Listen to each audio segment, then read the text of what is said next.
Hey guys, welcome to MLS Cup watch along. The first watch along I've done for 11 Yanks, so that's going to be really fun. Welcome everybody who's already in the chat. It's been fun to see people early and hanging out and chatting about this game. It's going to be a fun one. Quackman says, "Hey Pete, predictions. Hard to look past Seattle. Not only do they have the experience and they've done this before, and in my opinion, they have better DPs, but also with Pedro Santos and Darlington Nagbe out, they've pretty much built that team around those two guys.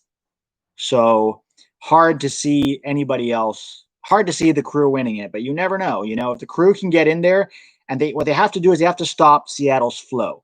So, you know, they have to really, really tightly mark them in the midfield, in defense. Do not give.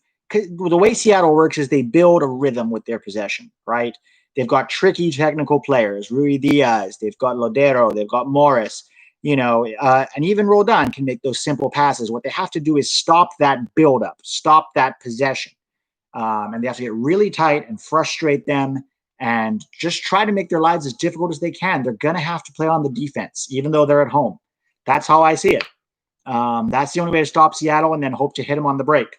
And let's hope Zardes has his shooting boots on tonight, because, I just don't know. I have issues with Gyasi Zardes. He's a good poacher. That's about it.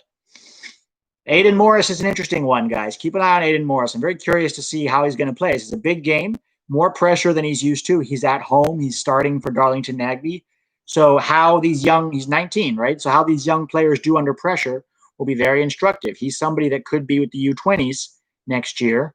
So it'll be interesting to see how he does. And good on Caleb Porter for trusting him. I mean, maybe he didn't have much of a choice, but good on him for trusting him. All right. What else we got? Hit me up with thoughts and questions. Game starts pretty soon. All right.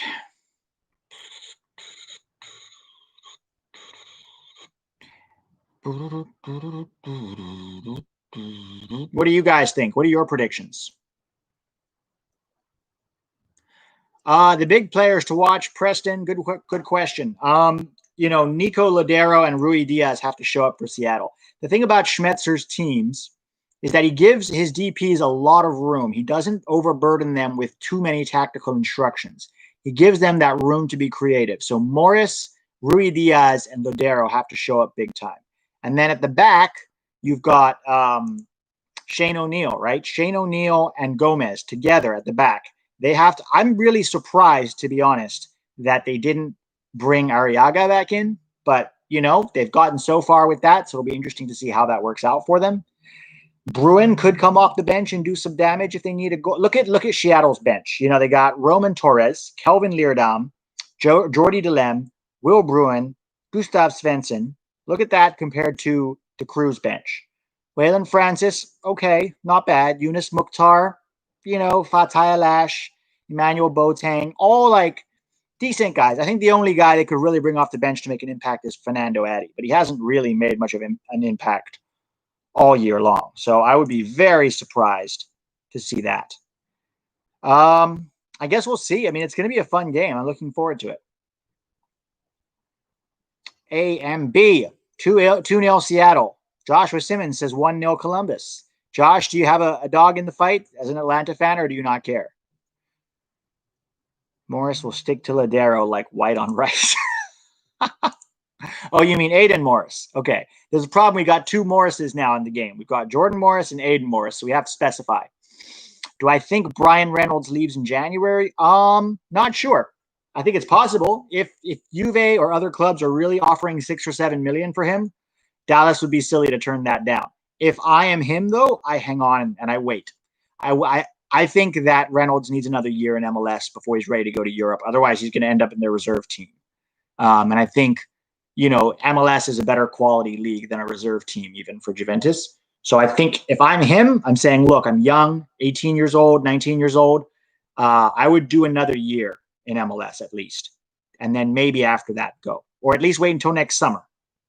But then, I also get it. Like if Juventus comes in for you and says, we want you to play for us, that's a tough opportunity to turn down, You're rooting for Nagbe. Hey, Austin, how you doing, man? You think 3-2 Seattle? Cool. Adam Stam, you're a big Crew guy, right? I remember last time you asked me for my prediction and you put some yellow and black hearts.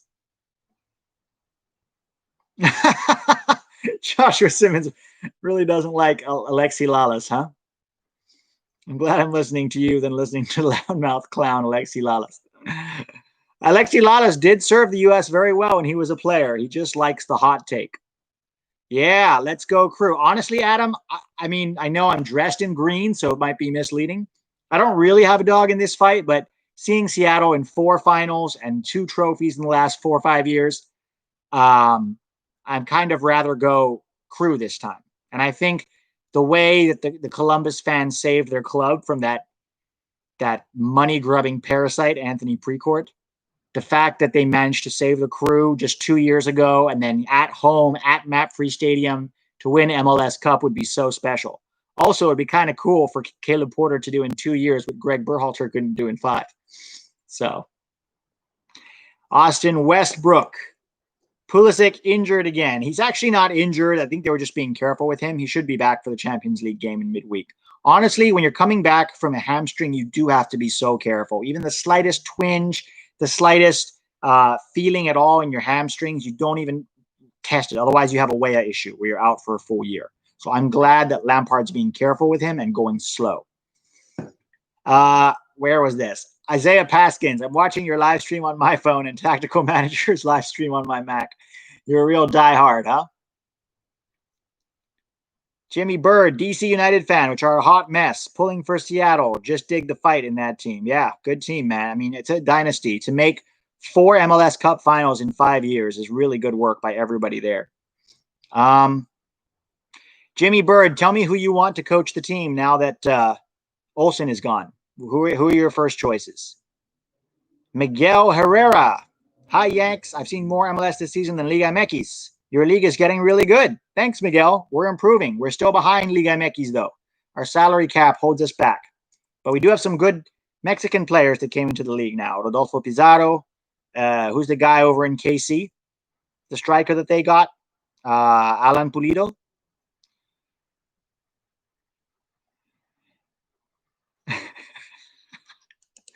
Joshua Simmons. When someone your Alexi Lalas hate cracks me up, Simmons. Anthony Andretti, what's up, Pete? Sorry if you already spoke on it. Thoughts on the Aiden Morris start? I mean, good for him, right? This is what you want. Pressure for young players. You throw him in at the deep end in a high pressure game, and you see how he does. You know, if he does well, great. Seth, give Columbus its first professional sports championship in its history tonight. Oh, really? I didn't know that. Would it be its first ever championship? That's incredible. The first purpose-built pro soccer stadium in the U.S. Yeah, there's a lot of history in Map-Free, guys. A lot of history. It would be really nice to see Columbus win it there. That's the home of 2-0. That's the first ever soccer-specific stadium in MLS. Yeah. Miguel Almiron scored today. Akshay Singh. There's some other good Mexican players in MLS. We've got, obviously, Carlos Vela over in LAFC. The Dos Santos, Jonathan Dos Santos, and Chicharito in the Galaxy. And if Efrain Alvarez doesn't switch over to the U.S., that's another Mexican player right there. Anybody, what do you guys think? Is Andres Guardado going to come to the U.S.? Yeah, to MLS. He's 34 now, almost 35. So it'll be interesting to see if he maybe comes to MLS this season. He's not getting as much playing time at Betis. Let's see. Julian Pinto, where would you like to see Paxton Pomykal go, and if and when he moves to Europe? Depends on his level. I mean, Paxton Pomykal, I think, has a super high ceiling, is a very complete midfielder. The problem with him is I don't know if he has to stay healthy first. He has to stay healthy and get a consistent season, and then we really see his level. You know, if he's going to go, I'd maybe start with somewhere like Holland or Portugal. Maybe France. I don't know if he's ready yet for Germany. You know, Chicharito is a flop. He has been this season, yes. I think he thought MLS was going to be easy. It's not. It's not as easy as he thought it was going to be. Same with that Dos Santos. Not Jonathan, but the other one. Gio Dos Santos. He flopped in MLS. He was good for half a season, And he just got lazy. A lot of it is mentality. When these guys come here, if they come here thinking, oh, I'm going to retire, it's going to be easy, I'm going to score goals for fun, then they get caught out. They've all learned that. Steven Gerrard learned it. Frank Lampard learned it. And then you have guys like Robbie Keane and David Villa who came here and they wanted to work hard and they wanted to win championships, and you saw them be successful. Miguel Herrera, we stole Tata. I really like his work with El Tri. Agreed. The fact that the USSF wouldn't even consider him because he didn't speak English, even though he does speak English, is kind of a disgrace. And good on you, man. El Tri got him, and he's doing really good work. He is going to, I think, do really good with El Tri for the next couple of years, up into 2022. After that, El Tri might have a player issue because a lot of their best players are aging and they're not replacing them. Okay, Preston Helfand. Marsh to Dortmund? Maybe. We'll see what happens. I don't know if they're going to fire Lucien Favre over this loss. Joshua Simmons. Gabriel Heinze is going to be the next Atlanta United coach. Julian Pinto. What did you think of Aaron Long's potential move to West Ham? I'm a West Ham supporter, and they do not have the much depth at center back. I'm not sure that Aaron Long is Premier League level center back. So it would have been interesting to see him there. I'm not convinced he would have done that much playing. But you never know. You never know. Next home game against El Tri could be in the new downtown stadium in Columbus. Should be finished by then. Yeah. Home game against El Tri. Would that be in June if we make it to the Nations League final? I think that would be the next home game. Unless in March we play Mexico. That could be fun. Or January. We should play Canada in January. And then in March, actually, no, in March, I want to play some European or South American teams in March. We need the first team to get experience against better teams. Let's see. Mason S. Not sure if you spoke about this already, but Pulisic's hamstring really concerns me. Yeah, it does. Pulisic is an explosive player, but like I was saying earlier with the hamstrings, you have to be so careful when you're coming back from a hamstring injury. And it's not that anything really happened. I think he just felt something in his hamstring, so they didn't want to risk it. I think he'll play in the midweek game, but we will see. Let me get the game on because it's 5:30. Are we gonna hear it? Is Alexi Lalas previewing the game? Joshua Simmons is gonna go nuts. It's probably Stu Holden and Alexi Lalas, the Brad Guzan, Michael Bradley stands. Yeah, look, I don't think Pulisic's hamstring is a big worry yet, Mason. I think Lampard was being careful with him, and I think he should. So I'm glad he's doing that. I'd rather him go really, really slow with Pulisic because without his explosive, fast twitch muscle and his hamstrings, he's not as effective as he can be. So we got to be very careful with Pulisic. Like, I don't give a shit about Chelsea, I want Pulisic to be healthy in the long term for the U.S., and we cannot risk him tearing his hamstring again. Buck Duke 1. How do you fix hamstrings? You don't. Lots of rest. Lots of rest. There are some minor strengthening exercises that you can do with them, but it's lots of rest and lots of being really careful, stretching, managing your workload, Yeah, man. Brad Guzan. What's crazy about MLS is that a guy like Guzan can come in and still have a career here when he's terrible. Terrible. Honestly, Atlanta United should bring Ethan Horvath. That's what I think they should do. Who's your Prem team? Personally, I like Tottenham. Come on, you Spurs. That's Preston Helfand. Preston, I don't have a club team that I watch as like, this is my team. I watch where the Americans go. So right now, it's in the Premier League, it's Chelsea, and Fulham. Those are the two teams I watch. I used to be a big Man United fan when Alex Ferguson was there, and then just watching them like fall apart. Crazy. Gatorade. Was that your answer to hamstrings, Austin? Gatorade? Let's see if this is working now. Come on, it's 5:30, guys. It's supposed to say like 5:30 is not kickoff, right? That's when the preview starts. When is MLS Cup going to be as big as the Super Bowl? What do you guys think?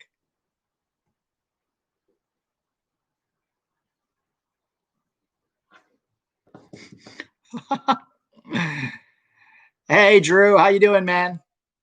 Yes, I wish that too. So it says 5:30 kickoff. I'm going to go live now because it's 5:30. And right now I see an ad for some SmackDown. Oh, here we go. Do you guys want me to put my TV sound on? Is it going to ruin this? Should I keep it off so you can hear me chat? Julian Pinto, what do you think of Charlie Kelman? I haven't seen Charlie Kelman play outside of highlights, and I don't like to judge a player on highlights. So I don't want to say anything about him when I don't really know. There are too many guys in the American soccer analysis landscape who just talk out of their ass about players they haven't even seen. You know, they'll go, oh, so and so, or this and this, and I'm like, when was the last time you? I was listening to a prominent podcast the other day, a prominent American podcast, and one of the guys on it was saying how terrible Josh Sargent was, and he hasn't seen him do anything this season, and blah blah blah. And then his partner, his broadcasting partner, says to him, how many games of Bremen have you watched this year? And he's like, none, but I watched the highlights. I'm like, you shouldn't be having a soccer podcast talking about players if you're not watching them week in and week out. Austin Westbrook, good call. I'm going to keep the sound muted then so you guys can hear me. All right. Is Map Free Stadium full? Can't be, right? They're not allowed to have full stadium.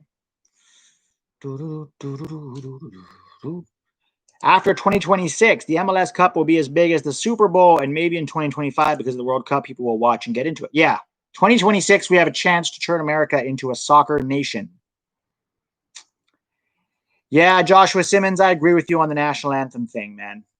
I just don't think it's necessary. It's like unnecessary patriotism, you know?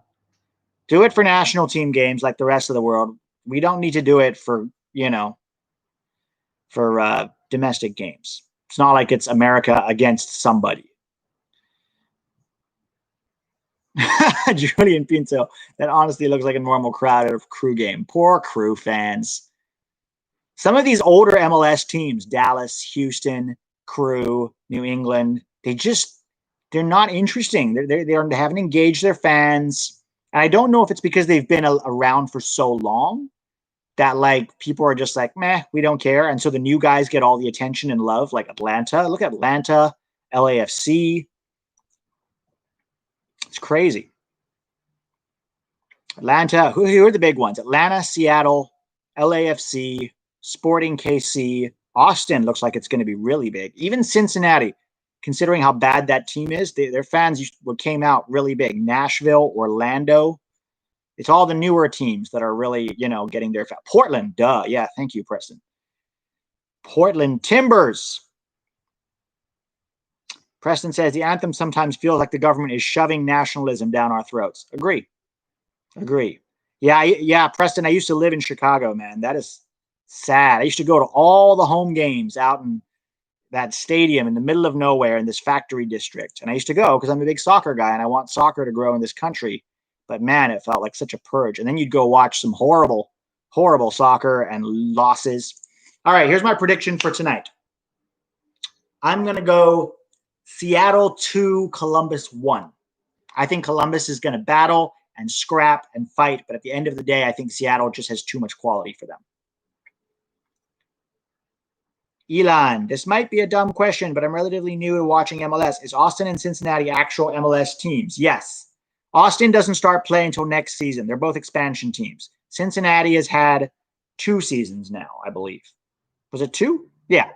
2 seasons for Cincinnati. FC Cincinnati and Austin FC. Austin starts next season. Apparently, they've already sold out all their season tickets. So.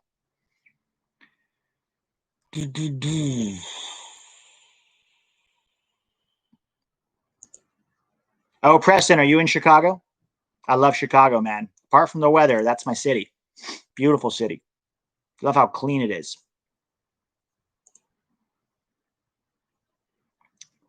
Kicking It with Drew asks, curious about your thoughts on an MLS Liga MX Super League.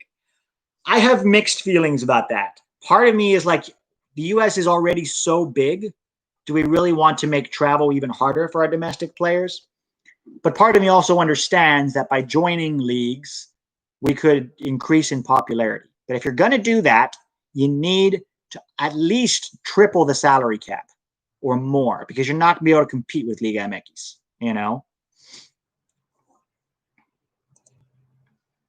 Detroit FC, MLS team here in Michigan.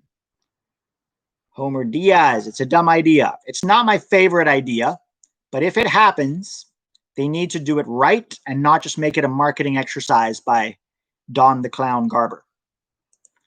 There's no point in doing it if you're not going to get rid of the salary cap. Let teams compete. Let Atlanta and Toronto and LAFC and Seattle, let them spend. You want big teams. This idea of parity, I don't think is a good idea, okay? You want teams that other teams can hate, right? People already hate on Seattle and Atlanta. Imagine if they had more money, right? You want competitiveness. You want better players. You want better quality soccer. You want relevance. The MLS is not relevant enough in the American sports landscape because all the best soccer is in Europe. So if you want to compete, you're not just competing with NFL and NBA and Major League Baseball and NHL. You're also competing with the Champions League and Liga MX and the Premier League and the Bundesliga. Yeah, I agree, Adam. Crew have our last manager, Zach. Hey, good to see you here, Zach. Nagbe and Addy. Crew will defend Portland's honor tonight. We will see. We will see. I really want to root for Crew, and I'm hoping they win tonight. I just have concerns about that very young, inexperienced midfield. Jimmy Bird, you have an American-style Premier League. NASL tried that way and went broke. Yes, bro, but the NASL was in the 70s, okay? America wasn't ready for soccer back then. This is 2020. It's a very different landscape. Much more interest in soccer than there ever was, okay? So, like, I get what you're saying, that they want to be careful and stuff, but it's like cart before horse. Not enough interest in MLS because MLS is not a relevant league because they don't want to spend on good players, on good quality teams, right? But if you spend on good quality teams, now you're competing in the CONCACAF Champions League. Now you're bringing top players to the US. Americans watch. Americans watch these teams come from Europe every year and they sell out stadiums. Americans will watch soccer if it's good quality. I mean, they watch soccer regardless. MLS, you know, it's not a great league, but we still get out there and support it. But the average casual fan, the average American, will come and watch soccer if there's good quality players and good quality teams and professionalism. All right, let's do this. Lining up for the national anthem.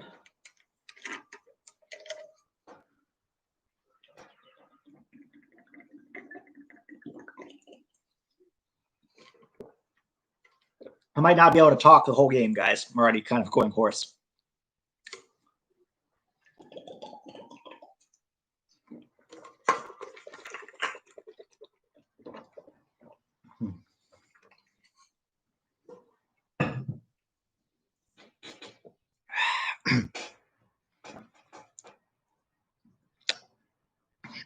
The States, yeah, I'd bring Yedlin back.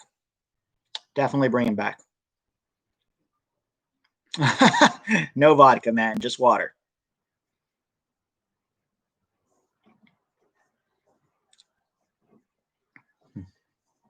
Guys, do me a favor and go hit the like button, the thumbs up button. More people like that, easier it is for other people to find us.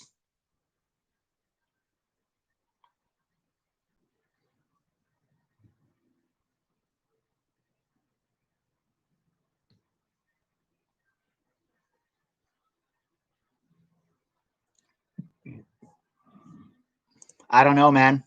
Doka Keys, best soccer beers. I don't drink that much beer. When I do, I usually go for something simple, like a PBR. Sometimes I'll get like a Bud Light, just easy drinking. Unless I'm in like a bar or something where I'm drinking with a purpose, then I'll have like an IPA. I don't watch soccer in bars as much because I like to analyze the game, and it's hard to do that in a bar. I like to break it down tactically and figure out what's going on, and you don't always get the best view, and then people want to talk to you about chicken wings, and I just don't, you know. Sebastian Pedroso, hi from Uruguay. Hey, buddy, welcome. How do you think Nico Lodeiro is going to do tonight? Caballo sin nombre, Guinness. I love Guinness. My favorite is the black and tan, Guinness and beer together. Or Guinness and whiskey. I like that too.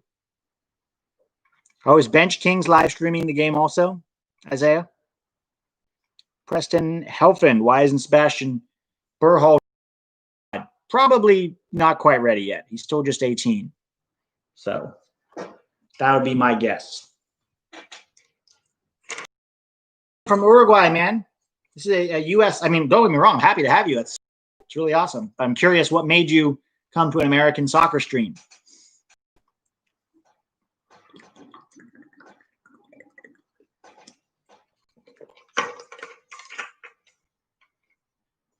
I haven't seen enough of Aiden Morris to know if he's good.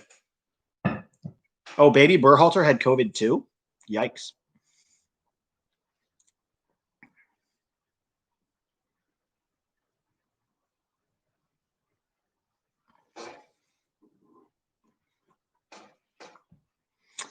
Favorite team in MLS? I don't really have one.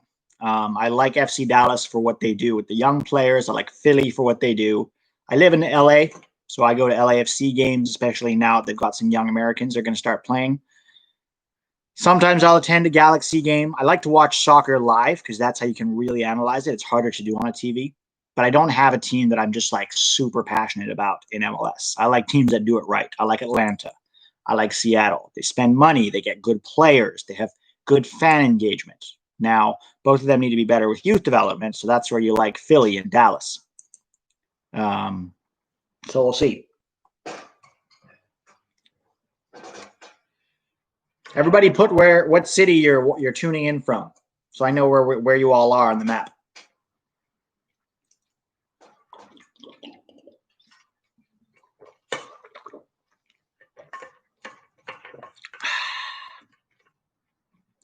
Tahoe, Atlanta, NYC. Julian Pinto, one of our Patreons. Happy to have you here, Julian. Sean McGee, Chicago, Columbus, New York, Tacos, New Mexico. Wow. Aurora, Colorado, Minnesota, Chicago, Oakland, DMV. What is DMV? Dallas, New York, Manassas, Orlando. Ross Smith, you must be happy after Chris Mueller's performance for the USMNT.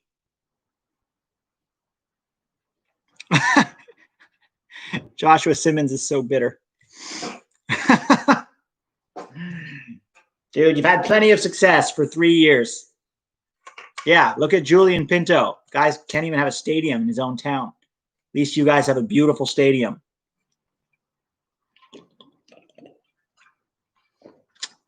You guys remember Elroy Room and the Gold Cup last year with, who was it, Curacao? Really good with the ball at his feet. Tijuana. Miguel, why are you tuning in here? It's American soccer. I mean, don't be wrong. I'm happy to have you. I'm just curious why you come to an American soccer stream. Way more entertaining with Mexican soccer announcers, no? They're so passionate. I watched the Gold Cup, not the Gold Cup, the friendly against El Salvador. I watched it on Unimas, and it's so much better than Stu Holden and Alexi Lalas with their very like lukewarm, superficial takes.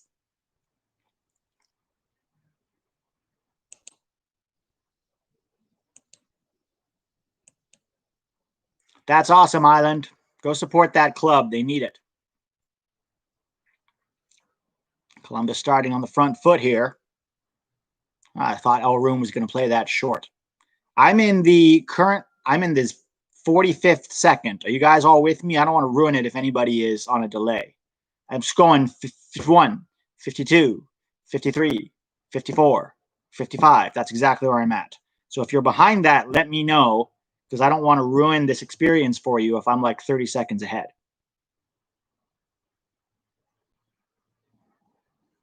Miguel Herrera, Vela make me follow your league. Yeah, what a player, huh? Carlos Vela. What do you think? Do you want him back playing for Mexico or not? Okay, Dos Equis is at 145. So you're about 30 seconds ahead. So guys, if you're a little bit ahead, don't ruin it. Isaiah Paskins is at 2. How am I so far behind? You guys watching on Fox, right? It says I'm live. It's weird. Oh, the only Josue, LA County. That's where I am too. I'm in Hollywood. Kevin Bobadilla, they're on Fox. If you want to watch it and you don't have cable, go to Fubo TV or Sling TV and get a free 3 days or 7 days, and then just cancel before that's over. It looks like I'm 30 seconds behind, guys. Not sure why that is. So don't ruin it. If somebody scores or something big happens, don't ruin it until I start. Don't talk about it until I do, because it seems like I'm behind everyone. So that's good news, at least. So when I start talking about it, then, you know, otherwise you're going to ruin it for everybody else who's not. Or you're going to ruin it for me.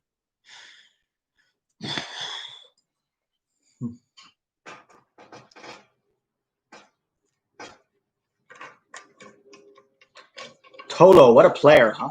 Oh, Morris down the left, and he screws it. Not a good cross, Jordan.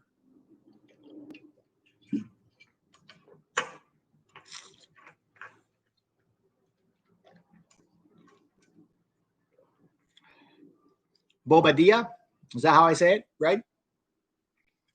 Miguel Herrera, he won't come. He is so different. He don't care about the glamour footballer life. But the question is, do you want him? In other words, if Vela came for World Cup qualifying, would you want him?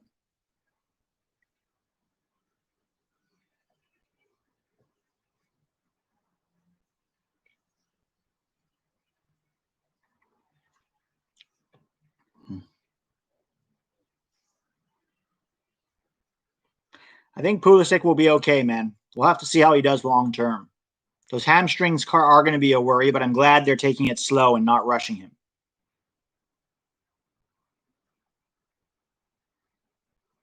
Morris really drifting around the field, huh? Right now he's all of a sudden over on the right. Oh, that's not a good pass. I hate that I'm behind you guys. It kind of sucks that we're not all. Isaiah Paskins. No, I'm in LA, man. I used to live in Chicago. I moved here 3 years ago.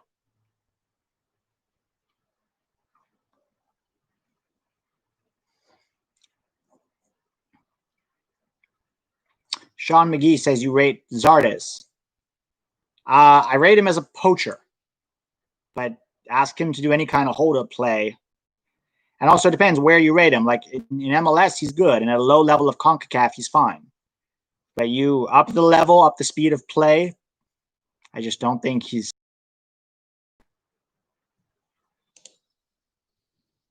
Miguel Herrera. Who knows when you're going to have another player with his skills? He's talking about Carlos Vela.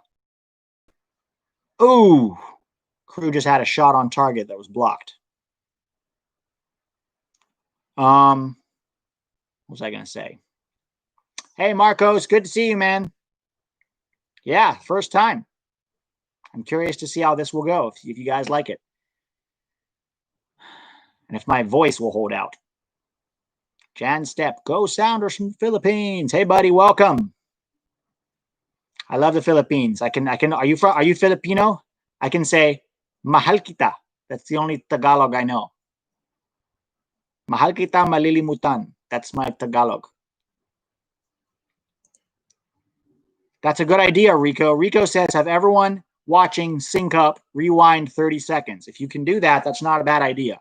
I'm currently at 5:37, 38, 39, 41, 42, 43, 44, 45, 46, 40, 50, 51, 52, 53, 54, 55, 56, 57, 58, 59, 60. Isaiah Paskins, tactical manager isn't delayed. Are you trying to lure people to the other live stream, Isaiah? Columbus looks pretty comfortable so far, I got to say. Oh, there's Zardes' poor touch for you. Not just a poor touch, but poor decision-making to take the touch into that space where he was never going to get it. Adam Stam. Yeah, I like Matt Turner, man. I really hope we see him start if we have a January camp. Oh, he was offside anyway, but look at that touch from Zardes. It's just going nowhere. Why would you take a touch there? Bring it down to your feet. You know what it is? I'm watching on Sling TV. Maybe that's why. So Sling TV might be like 1 minute delayed. Kevin Bobadilla. I think that Sounders are going to win. That would be my guess too, just with their quality. But right now the game is very back and forth. Nobody's really got a handle on it. Morris on the left. Trying to develop some chemistry there. That's the thing. The crew just has to frustrate the Sounders, okay? They've got to really get tight to their main guys and stop them from building a rhythm. Because once they build a rhythm, they're very good. And then transition game, like they're doing right now. Zelarayan. Oh, is he going to shoot? Nah, took too long there. Ooh, wide out. Too close to the keeper. Fry picks it up. So are you guys still ahead of me? I'm on 7:39. Sorry about that. Yeah, that's my delay.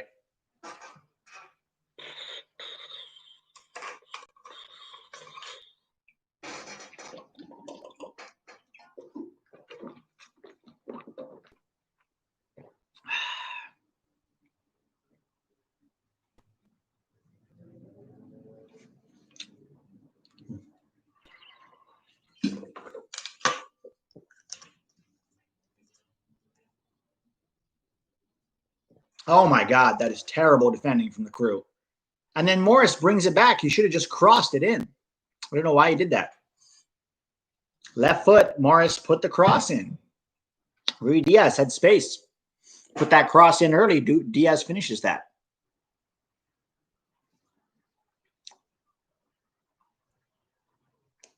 AMB, I'm not watching. How's it going? Still 0-0 in the 8th minute.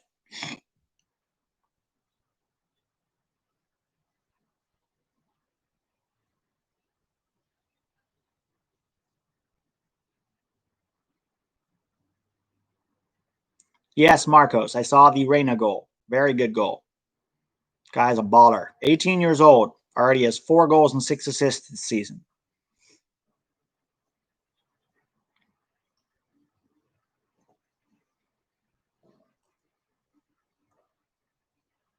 Mafia bastard.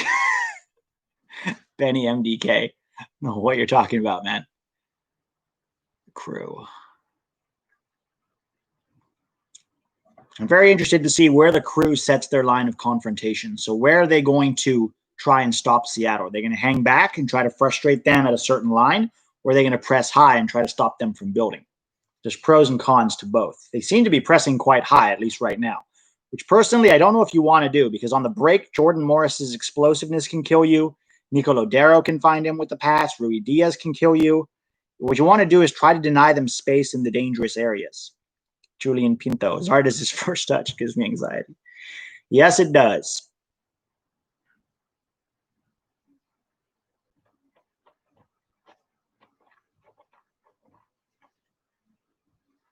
Yeah, Dortmund misses Holland, but they shouldn't be conceding 5 goals to Stuttgart. It's a promoted team, or to anybody, really. All right.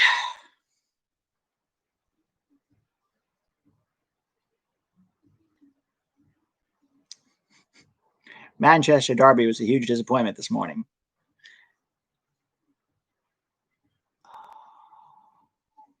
This is such a terrible quality game so far. It's just everybody knocking the ball against each other. Nobody's getting into a rhythm. Nobody can keep possession. Nobody looks comfortable. Everybody looks a little bit nervous. Then you just settle down, relax, play the normal game. Everyone's all hyped up because it's the final.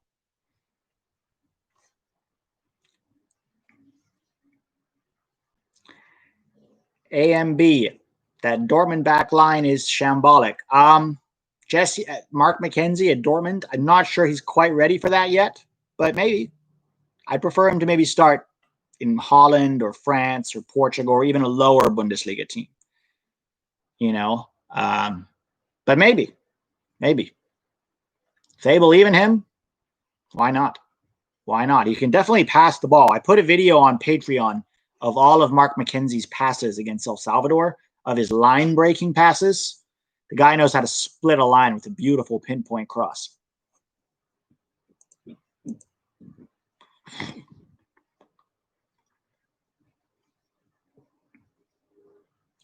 Seattle starting to get comfortable here in the 11th minute. If I'm Alexi Lalas, I'm going to keep looking for a way to bring up Brad Guzan. Be like, Jordan Morris puts the ball out wide. You know, for me, the thing about Jordan Morris is he's friends with Brad Guzan, who I think should be the #1 USMNT keeper.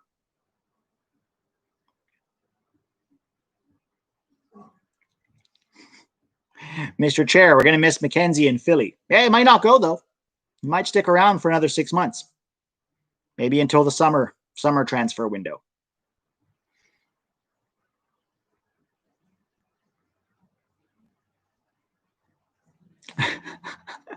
Dakotas to Eva Dalt. That's, hey, man, how you doing? Good to see you on here. Also a Patreon guy. Is that Christian Roldan giving the ball away in front of his own box? Oh, Christian. Can you believe Christian Roldan ever put on the USMNT jersey? I know you Seattle fans might not agree with me, but the guy's good for Seattle, but he's not a USMNT guy. Brad is so underrated. Are you talking about Brad Guzan, Homer Diaz? You're kidding, right? Do you watch him in Atlanta? He's terrible. And he's 36. Like, the guy is getting older. I am currently on the 13th minute. Did something happen? Crew free kick. Crew's about to get a free kick. Who could this be? Who is your teammate, Sean McGee?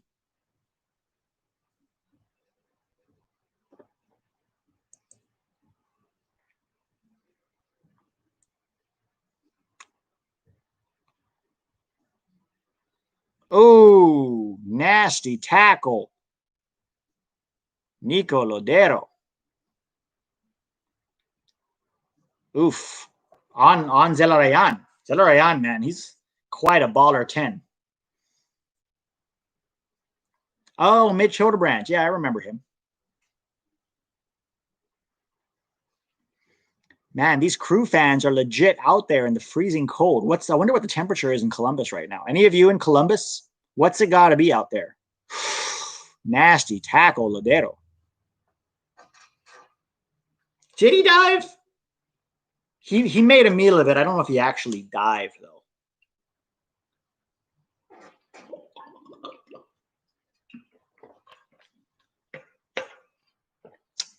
Hey, man, how are you? Dakotas to Eva Dalt. Oh, hey, buddy. Thanks, man. I appreciate it. That is awesome of you.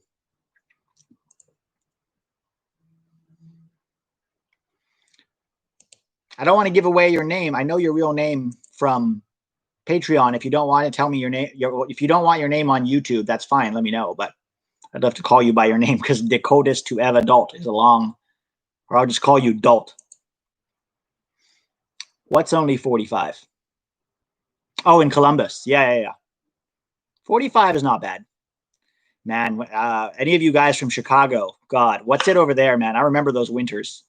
Those Chicago winters, you know, -10 with the wind chill. Oof, nasty. AMB, I went to a USMNT game in like 25 degrees before. Yeah, I would do that. Anything for the USMNT. Okay, cool. I'm going to call you. Is it Simon or Simon? Oh, you're in Chicago too, bro? That's awesome.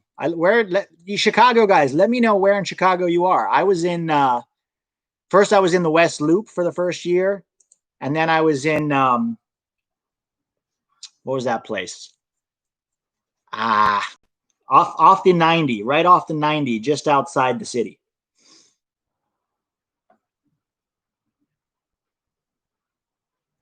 Woo. Lucas Zelarayan. He's Guatemalan. Is Zelarayan Simon? Okay, cool. I'll call you Simon. Oh, Bucktown. I love Bucktown. Doc Akis.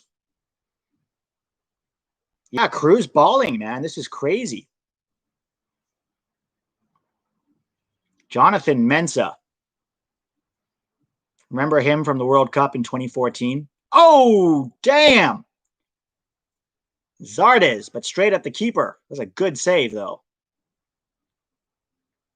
Oof. Damn. Wrigleyville. I love Wrigleyville. That's awesome, Simon.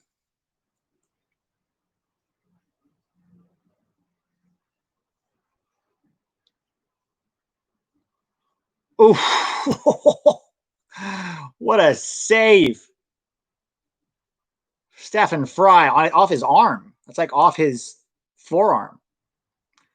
Oh, Simmons. Okay, so here we go. Seattle on the break. This is where they're dangerous. And Morris's explosiveness. Ooh, that wasn't far off. Yeah, it's opening up. It's opening up, guys. You guys in Chicago, are you going to go to Soldier Field when they reopen? It's going to be so much better than going out to Bridgeview like we did before.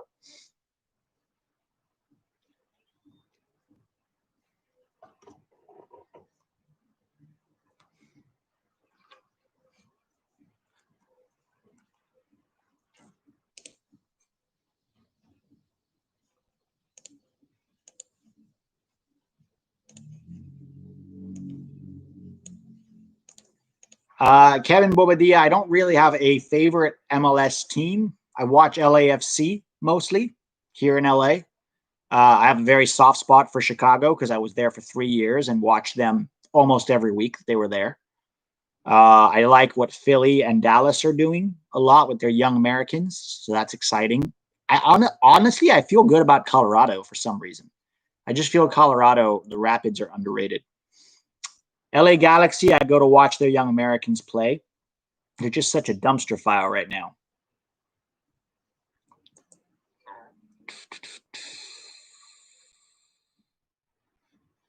Yeah, Simon, I know what you mean, man. It's tough supporting that team. There's such a dumpster fire, literally.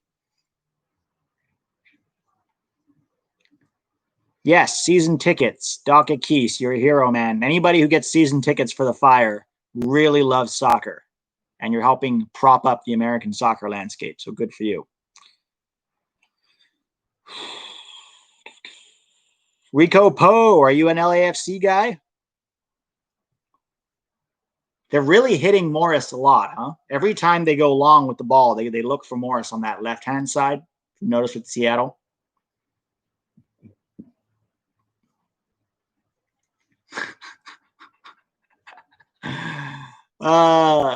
Tactical manager. What's the guy's name? I don't actually know his name.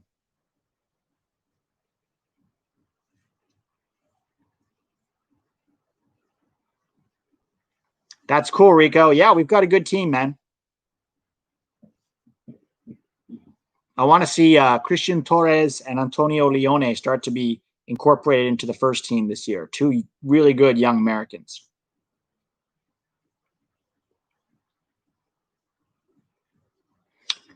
Starting to get into a better game. You see teams developing a rhythm. The Crew has pulled back their line of confrontation to more of a bunker, parking the bus a bit. And I actually don't, A and B. Soccer is my thing. I grew up playing soccer, loving soccer, watching soccer. Also, I didn't grow up in the U.S. I grew up in Thailand, and I played Thailand on the streets. My dad used to make us watch the Super Bowl every year, but it just never interested me. I think if you don't grow up playing other sports, then it's harder for you to get into them. But I grew up playing soccer. So when I came here, baseball, so boring to me. Nothing wrong with you if you like it. For me, it was just so boring. Same with football. Basketball, I just thought it was too easy to score a basket. It was like back and forth. There was nothing interesting about it. And then hockey I really liked, but I could never see the puck. Yeah.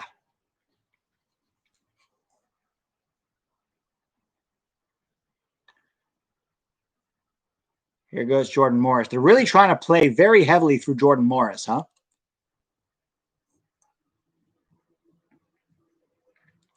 Julian Pinto, Lumpini Stadium. Yes, when the Thailand national team played. I used to go watch them play when I was a kid. Lumpini Park in Bangkok. Have you been to Thailand? Julian? That's really awesome if you have. We should chat about that. Thailand's a really cool country. I'm a Cannes fan, like Cannes in the French second division, or Canes. Is that like a sport? Miguel Herrera. I like baseball. Are you Mexican, Miguel? You must be if you're from Tijuana. It's cool to see a Mexican watch baseball. Jordan Morris unlocks everything for Seattle. I think he can. Depends on his day. But yeah, he's been really good in MLS. You have to give Morris credit. A lot of people hate on him for not going to Europe. But the truth is, guys, MLS needs some baller Americans in it. It's hard to get the casual fans to watch your league if you don't have, A, some really baller Americans, or B, some really top world-class players.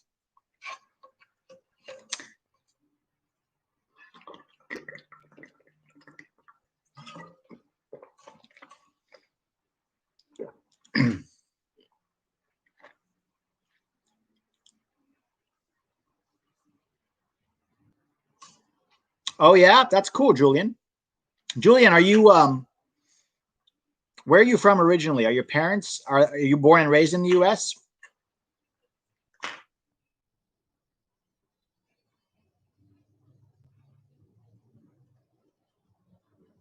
Jimmy Bird has been to an NASL game. Wow. Tell us about that, man. That must have been a while back. Born and raised in NYC, Pinto. Your last name, is that Brazilian? Are you of Brazilian ancestry?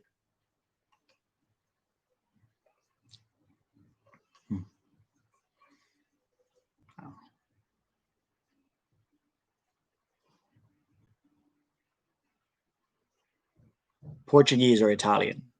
I thought so. Lee Woodcock, you just ruined it. All right, don't tell me who scored, guys. I'm not going to look at the chat. I want to see who did it. Looks like Seattle. No, maybe not. Does Crew hit them on the counter here? Oh, shit. Nobody tell me I'm not looking at the chat. Valenzuela is such a good left back, man. Berhalter did good bringing him into MLS. So Crew has the ball in defense. Either they advance and score or they give it away and then Seattle hits them on the counter. Oh, God damn, what a finish. Feel like Fry should have done a little better with that. Oof.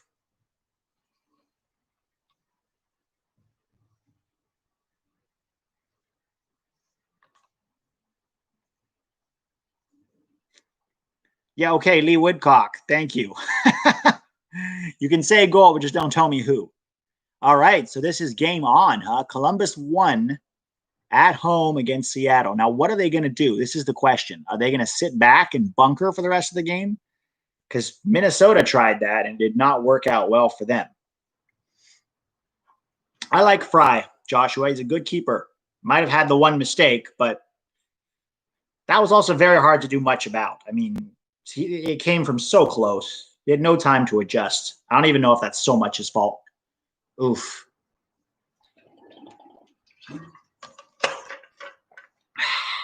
Nathan Guillaume, let's go Crew.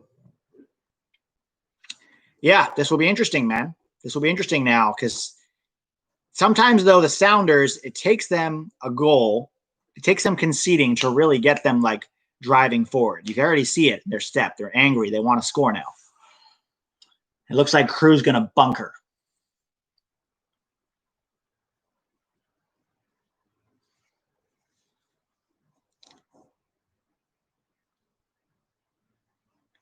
Oh, Mr. Chair, if you could do this during the World Cup qualifiers, you should. The problem with USMNT games is I really want to analyze them as I watch tactically and break them down. So I'm not sure if I'll be doing a bunch of live streams. Yeah, that was a great cross from Awful. Really good cross. But Alex Roldan should have been picking up, was it Diaz or was it Zelarayan?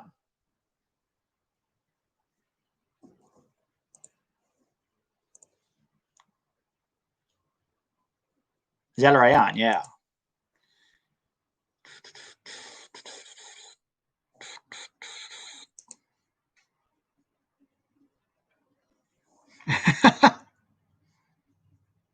Rico Post, Seattle has them right where they want them. Oof. That was inches away from Ruidiaz's head.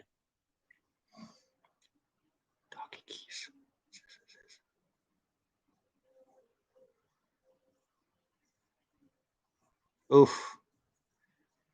I don't know how they let him get away with that, though, sneaking in at the back post. What's his name was ball watching.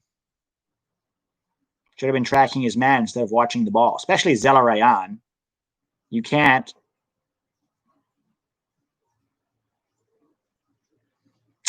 Isaiah Paskin, stop ruining it, man. I'm like a minute behind you.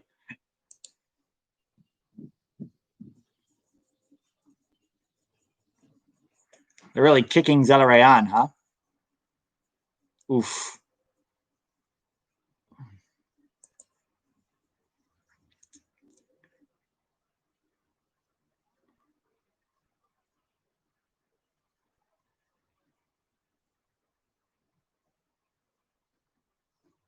AMB, what's your name, man?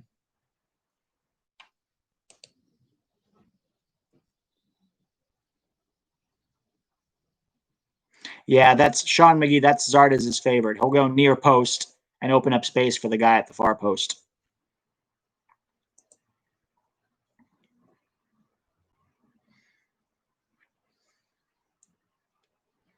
Oh, Gyasi Zardes.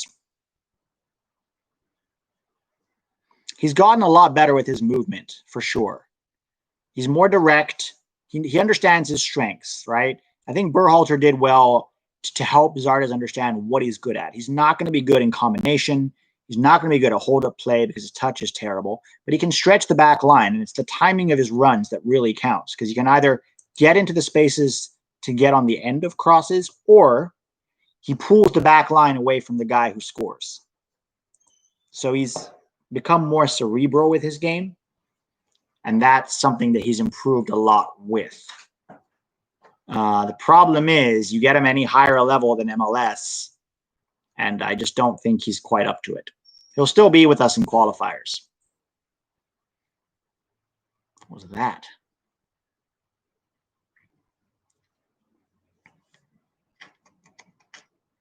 Why? Just kicked it out of bounds. Why would you do that? You had a perfect chance for a counterattack there, and you just lumped it down the field. That's your chance to get Jordan Morris's explosiveness and pace. Get him, use his speed. Use it on the counterattack. That's your best shot. Oof. Kevin Bobadilla. I like James Sands. I think he's probably a better central defender than he is a 6. Man, the talking for this long is harder than I thought. Man.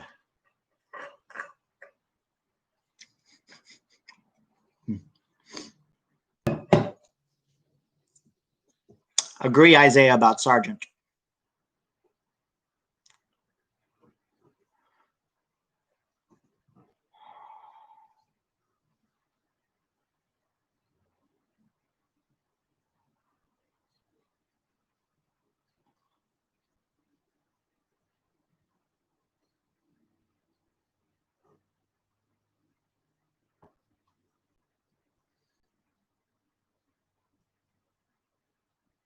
Is this another Columbus goal? Oh, it's no way. Oh, shit. 2-0, huh? God damn. Same space that Alex Roldan is supposed to be. Alex Roldan should have gotten into that one. I don't know what he was doing. Where was he?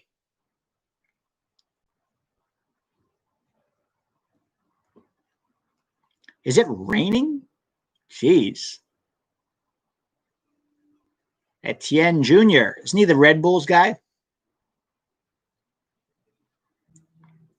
Again, look at this. Alex Roldan is supposed to be on him, and where is he? He's too busy in the middle.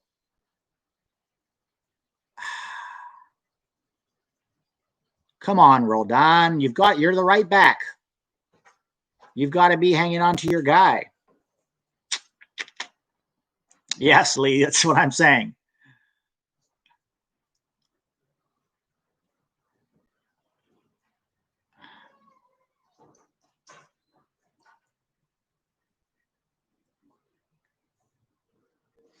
Yeah, great finish.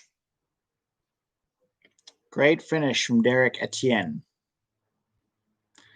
Now the question is, Minnesota were 2-0 up on Seattle, right? Until the second half. So Seattle knows how to do a comeback. Not sure why Kelvin Leerdam didn't start at right back, though. Alex Roldan in MLS Cup final? Really, guys?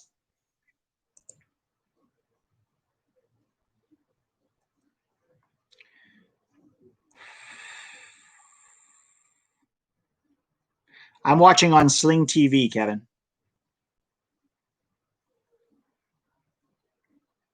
Now they've got Kelvin Leerdam at right back, Isaiah. They don't need any of the Roldan brothers playing there. Kelvin Leerdam's a good right back. He's solid. Oh, yeah. Oh, yeah. Halftime subs. Oof. Wow, Zardes with some decent hold-up play there. Got rid of it quickly. See, if he's quick, he's smart. 1-2 touches and then let it go. Let it go because he's not going to hold on to it under serious pressure.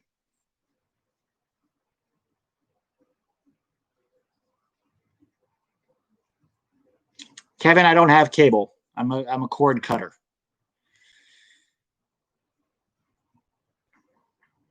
Alex Roldan getting all caught up in the middle and forgetting about his men. That's his guy.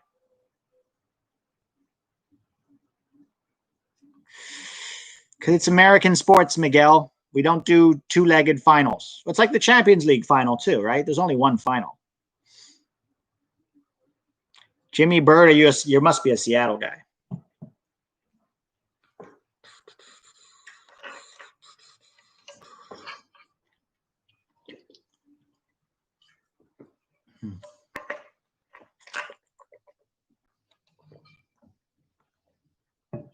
Hey, Daniel.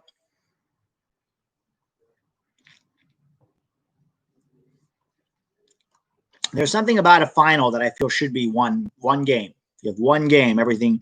2 games, it gets a little cagey. I like 2 games all the way up until the semis, like the Champions League. But then once you get to a final, it's 1 game at a neutral venue, but that's not going to happen in MLS.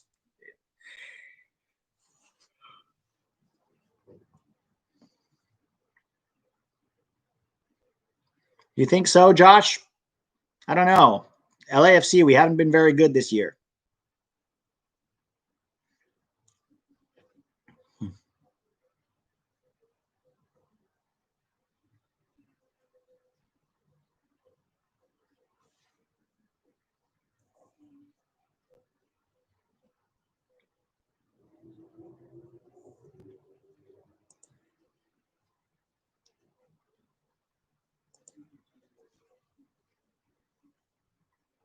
Cruz Azul is missing 12 guys due to COVID. Yikes. But that's just one game, right? After that, I think they're in the quarterfinals. Is it quarters or is it semis if they win this?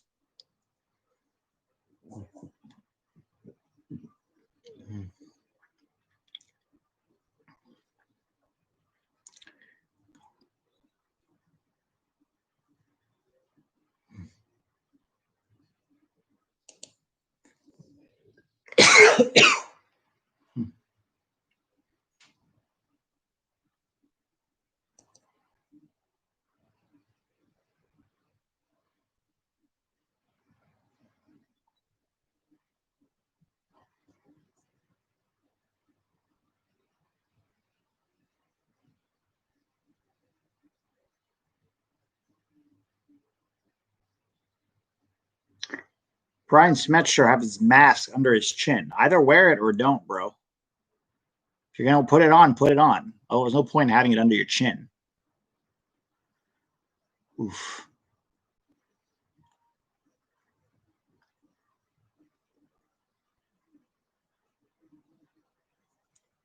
I'm sorry, guys. It's hard to really tactically analyze the game when I'm chatting. So I can't really do both. I can give you little snippets here and there. If I'm not really watching the game and understanding the tactical nuances of what's going on, if I go back and forth, it's hard for me to really get it. So I apologize if my analysis is a little bit superficial tonight because I'm focused on talking to you guys as well. Stagnant. Oh, inches away. Zardes should slide in on that one. Slide, bro.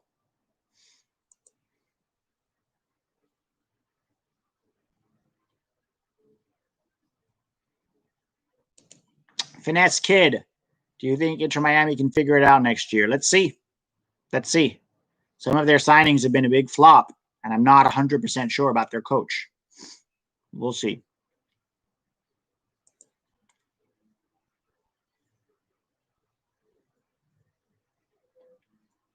It feels like in possession, Seattle actually playing with a back three because Tulu is playing so high in order to let Jordan Morris kind of drift inside. So then Noho Tulu pushes up and they sort of become a back three with Alex Roldan and Shane O'Neill and Arriaga. Look at that. Look at how deep Nico Lodeiro is dropping.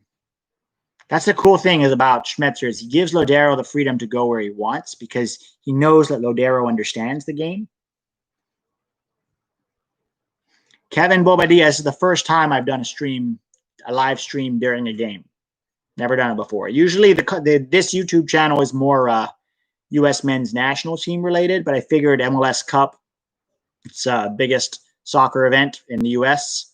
for domestic game. So I figured I should do it. We will see. Who should captain the U.S. right now? I would go Tyler Adams. I think Tyler Adams is a natural leader. I think he's calm, he's cool, he's collected. He has that leader captain mentality about him. I think Wes could be the other one, but I'd prefer Adams. I think Weston McKennie could be his backup. If something happens to him. I don't think Pulisic should be a captain. I think you just let Pulisic play. Let him do his thing. Don't put too much responsibility on him. I think between those two guys, Wes and Adams.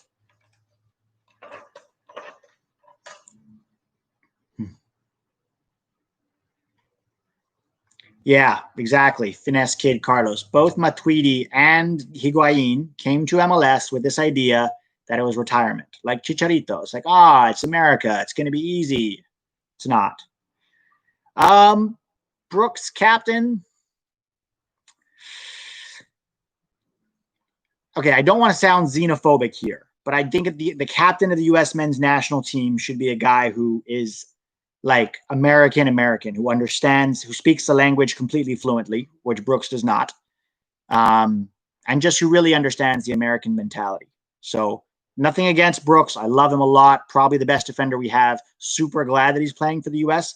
I don't think he should be the captain. I think a captain has to be an American born and raised guy who really understands what it's like to be, American. That's not, yeah. That's just my personal opinion. Steven Negishi. I don't know. I don't know if I think it will happen, but not anytime soon.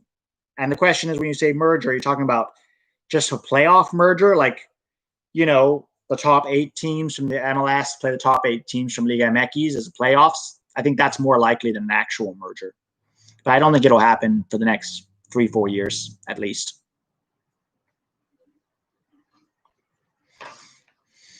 Yes. No Michael Bradley. Please. We're done. The guy's not even good in Toronto anymore.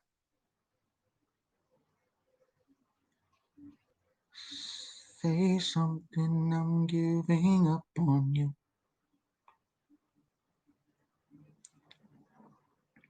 Yeah, Rico, which is fine. I don't have a problem with him being easygoing or soft-spoken. There's different types of captains. It's more just I do think you need a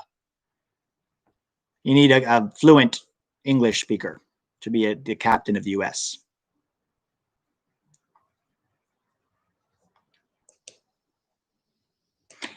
Finesse Kid, yes, but Adams being a captain is about leadership. Like the most experienced guy doesn't necessarily make him a good leader.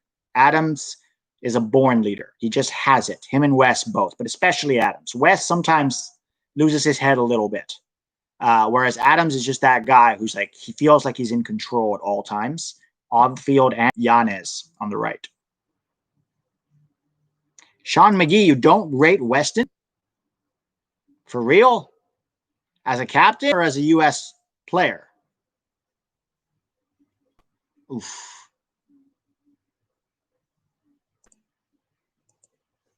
Lee Woodcock. Every interview I've seen with Brooks has been, I've seen him struggle a little bit with the language. And not even that that's such a big deal. I just think the captaining the U.S. men's national team, you really have to understand the American mentality. And I'm not saying John Brooks doesn't understand it. I just think if you're born and raised in Germany, and I'm very happy to have you represent the U.S. I just don't think it's the best. I think he could do it. You know, I'd rather have Weston or Tyler, honestly. Oh, there's a giveaway from none other than Christian Roldan, who then, are you kidding me?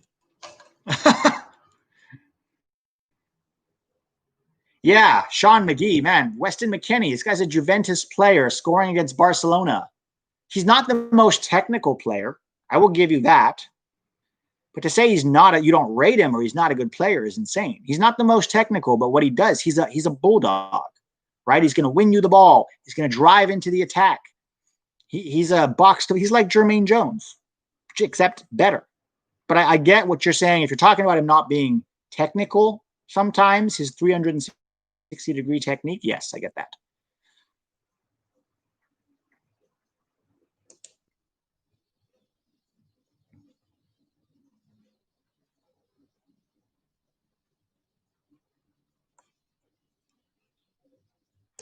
Julian Pinto, the edible just kicked in, and Christian Roldan's crappy play is giving me all the anxiety.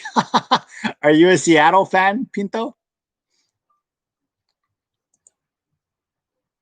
So, Sean, who would you replace Weston McKennie with in the USMNT midfield? Tell us who you would put in the midfield.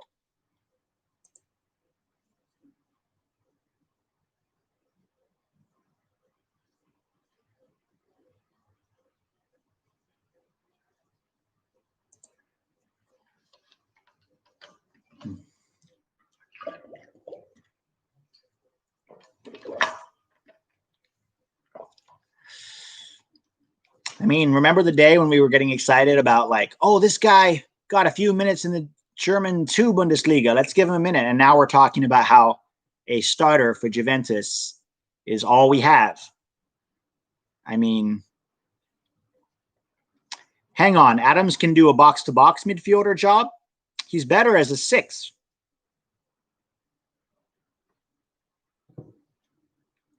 Oh, cool, Julian. So, but right now, Weston McKennie and Adams would be on the field together. So if you take McKennie out of there and you move Adams up, then who takes Adams' position? Angel Cuellar, is that for me? Is that your starting 11 for the USMNT?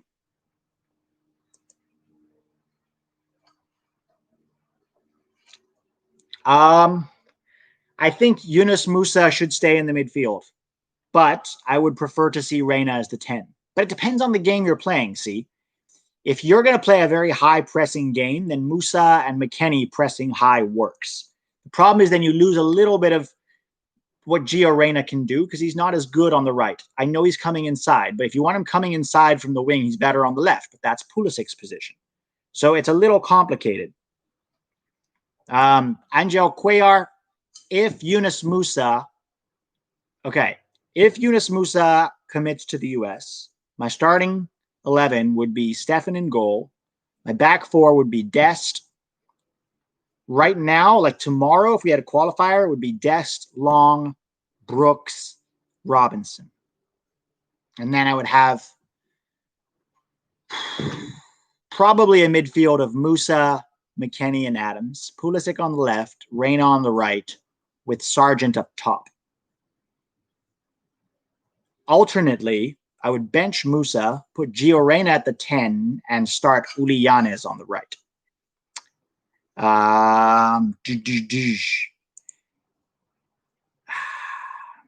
Ken P. Most of these players are. What about Balogun? Yeah, I mean, if he accepts a call-up, great, but it's hard to talk about players that haven't even played for us yet. I also don't know if I rate Balogun ahead of Sargent. Sargent does not get enough love. I said this on the video last week because he plays for Bremen and he gets no service. But watch Sargent. He's going to go to a better team with better service, and he's going to start scoring goals for fun. And people are going to be like, Sargent's amazing. And he was always amazing. It was like Wes at Schalke. He looks bad a lot of the time because he was surrounded by terrible players. And he goes to Juventus, and you realize what his level is. Yeah, Weah's there too. Weah could start on the right wing for sure. January 2021. Adam Stam, yeah, can't get too comfy, man. I mean, we saw this with Minnesota. Seattle knows they can come back, and they have that swagger about them. That being said, Caleb Porter is a much better coach than Adrian Heath, and I think he's going to make the tactical adjustments necessary. Also, Seattle got very lucky with that comeback. So I'm just curious if they're going to be able to do it again. Like, it's one thing to do that once, but a 2-0 down, and they're at home, it's going to be interesting.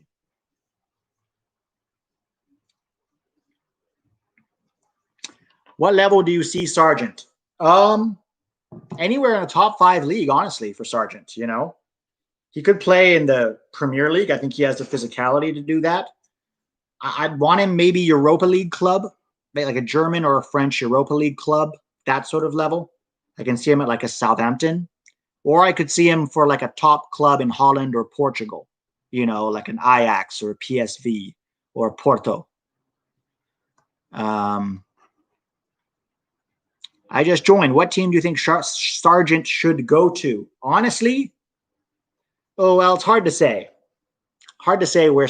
If Haaland leaves Dortmund in the summer, next summer, I'd say bring Sargent to bring Jesse Marsch and Josh Sargent to Borussia Dortmund to play with Gio Reyna.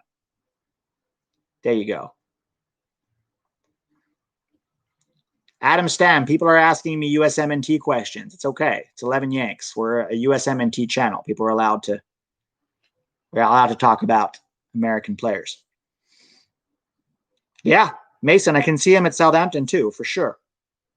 I can see him in the Prem. I think Sargent would suit the Premier League quite well if he's at a good team.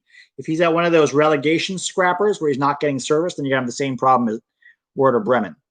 But you give him service. It's his Sargent's hold-up play, his strength, his movement off the ball is very good, but it also makes people not pay attention to the little things that he does well, the little flicks, the way he can receive a ball on the turn and with one feint, wrong foot his defender. He does these small things so well, and we rarely see him do them because he plays at Bremen. And so he never really gets a chance to do them. And sometimes you'll see him lay off the ball and then make a really good run into space, but Rashica decides to go dribbling down the field to show everybody how silky he is, and then he won't pass. Simmons, I don't have a problem with Sargent going to Salzburg. I think he could do well there, but I think he's better at he's good enough for a higher level, let's put it that way.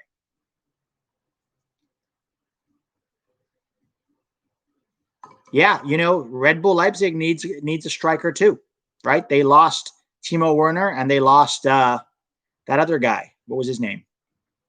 The guy they had on loan from Roma. They lost him, so they could use a forward. Yeah, Jesse Marsch. I can see him going to Leipzig. What do you mean he took it back?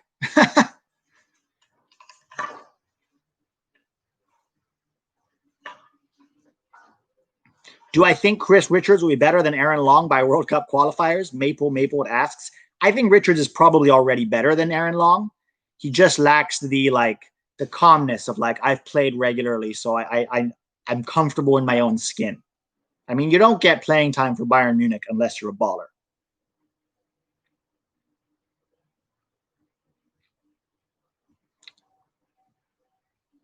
"11 Wanks" is kind of funny, yes. Somebody commented on one of, I can't remember which video it was. A few videos back, somebody commented, "It only takes me 11 Yanks also," which was like, okay. It's kind of an easy, low-hanging fruit, though, guys. Low-hanging fruit. Morris to Stuttgart and Sargent to Hoffenheim. I haven't watched a lot of Hoffenheim. I don't know if he'd be good there. Yeah, but Marcos, but Aronson is going to have to learn to stand on his own 2 feet regardless, right? If you have a different coach, great, you're going to have to adapt. I think Aronson has a lot of work to do to be an effective attacker in Europe. Matthew Goodman, Seattle's falling apart under pressure. I mean, sure, but they did that against Minnesota too, and they came back. So, okay, guys, don't start making 11 Yanks jokes now. Here's the rule. If you're going to make an 11 Yanks joke now, you have to tip. You have to put $1. It's like a swear jar. You can make an 11 Yanks joke if you put $1 in the swear jar.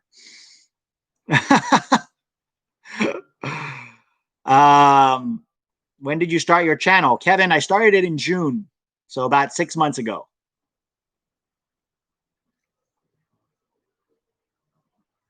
Joshua Simmons, on a scale of 1 to 10, do you think Gyasi Marsh will be at Red Bull Salzburg next year?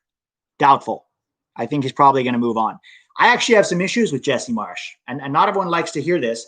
Gyasi Marsh has one style, okay, and he did it quite effectively at the Red Bulls and now again at Red Bull Salzburg, and it's very good, except to be an elite manager. For Gyasi Marsh to be a top manager in the world, he's going to have to learn to adapt because his team is go at it the whole game long. They never change. They never adapt to the game state. They never slow the pace down. They never bunker. So they were 2-2 with Bayern Munich a couple weeks ago.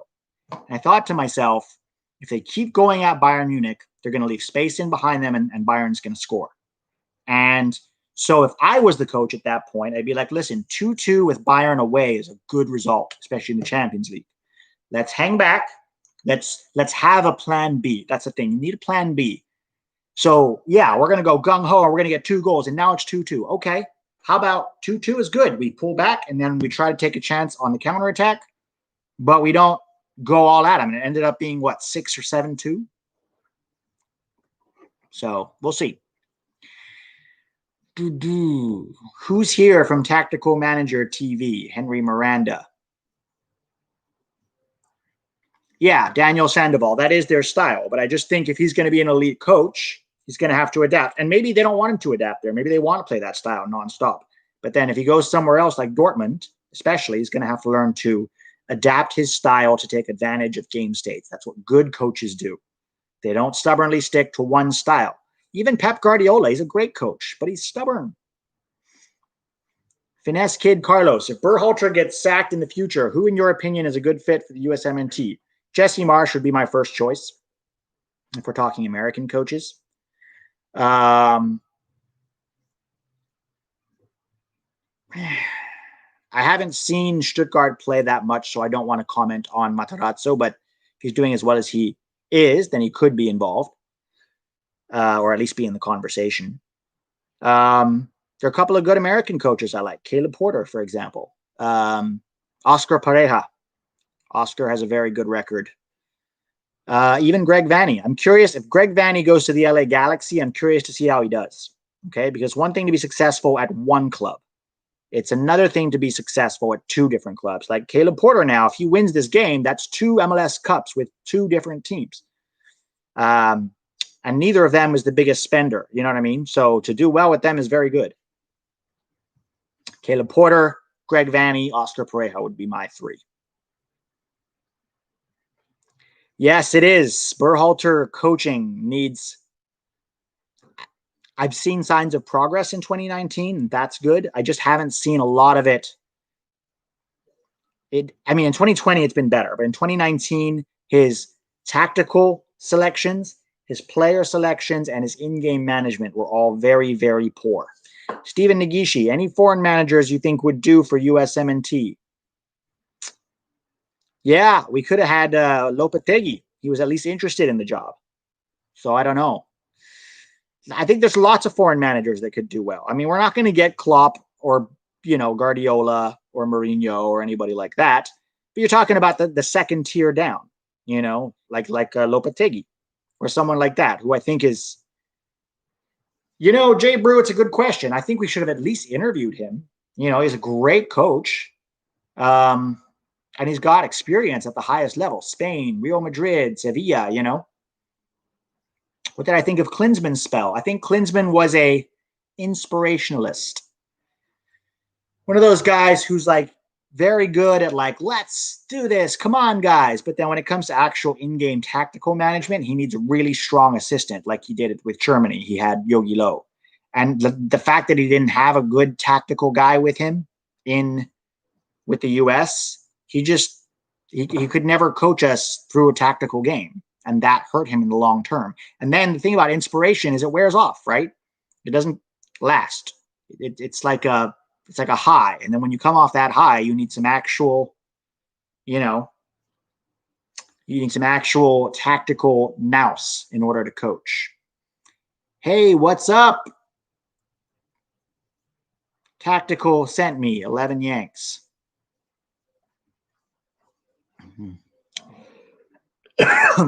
Matthew Goodman, I'm going to disagree with you about that. American soccer, he improved it. He improved certain things about the DA. We'll give him credit for that. The DA was responsible for this generation of talent and will hopefully continue to be responsible for it. But to say that Klinsmann changed it is just not fair. He made some tweaks, which were needed and good, and we'll give him credit for that. But the DA was here in 07. Like, we started the DA in 07. And Klinsmann came on the scene in 2011. But Klinsmann is a bit of a snake oil salesman when it comes to actually tactically managing games. So systematically, was the game against El Salvador was similar to the November games? Yes and no. It was similar in that we pressed the ball high and we played in a 4-3-3. It was not similar in the sense that the wingers against November at camp, the wingers came very narrow. Okay, whether it was De La Fuente or Uli or Reina, they came very narrow, and then you had the forward coming very narrow to sort of play as a false nine and get involved in holder play, and that constricted the field, and it made it very difficult to stretch their back line. But in this game, we saw Arriola and Mueller and Akinola stretching the back line more to create space for the midfield. That's where it was slightly different. Hey, what's up? 11 Yanks.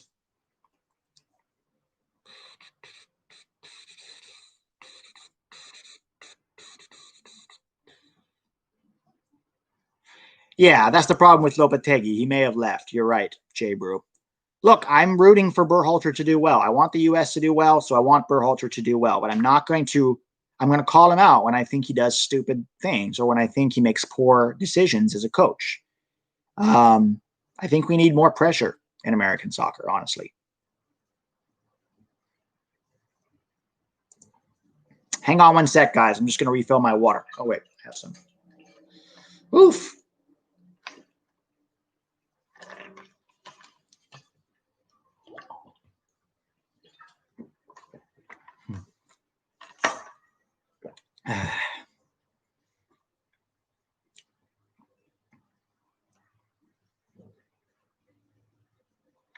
Yeah, Sean, I agree. And then your problem is a lot of the people who work for these big cable companies who broadcast the game, so ESPN, Fox, and then obviously the league itself.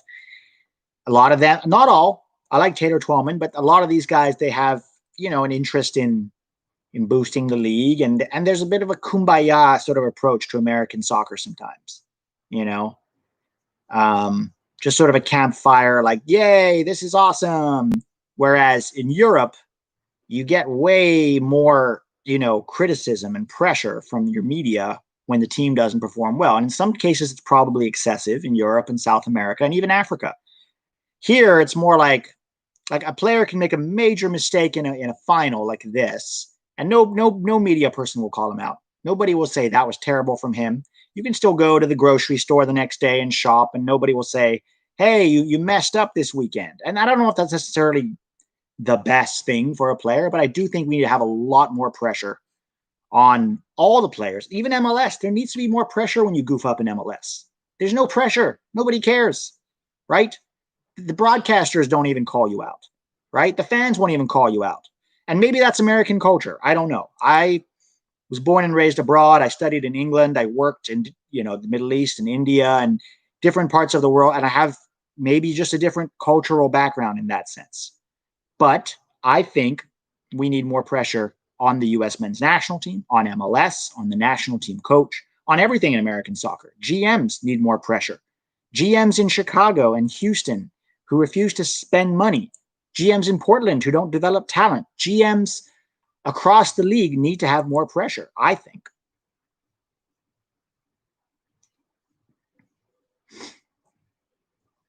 How far do you think we can get in 2022 from Smack 243? Depends on the tactics we use, depends who's available, but I think quarterfinal is a realistic finish. If we can get to the quarterfinal in Qatar and then aim for semifinal or final in the US in 2026, that should be the goal. But bare minimum is we have to get out of the group in Qatar. If Berhalter doesn't get out of that group, that's a failure. And I don't even care who the group is. Because with this player pool, Berhalter is going to have access to the best player pool the U.S. has ever had. And so he needs to have more pressure than any coach has ever had, in my opinion. Okay?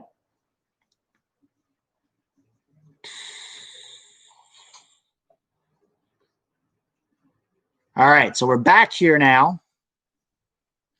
Seattle have work to do, man. I don't think they're going to come back. If I had to put money on it now, I don't think they're going to come back. Watch, this is going to come back to bite me in the ass. I just think it's maybe a step too far for them. It would be good to see the Crew win on home soil.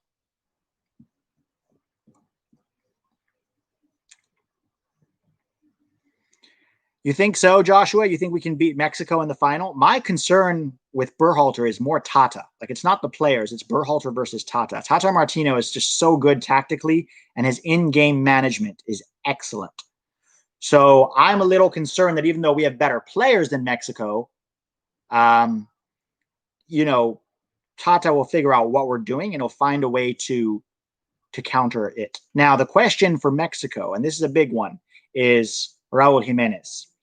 I don't know if he's ever going to play again based on what happened to him. And if he does play again, it's not going to be anytime soon.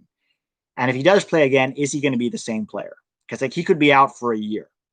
And at his age, he's 30 in May.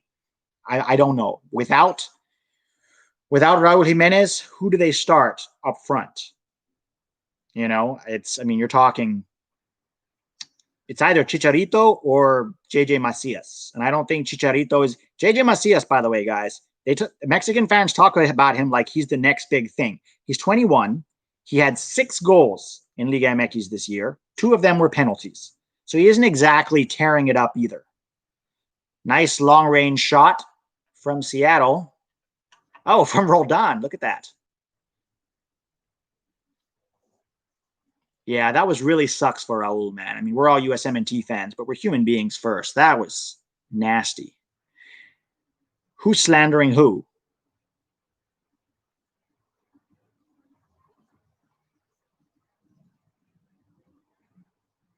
See, look at the back 3 that Seattle's playing. They're going to push Nuhu really high up the field.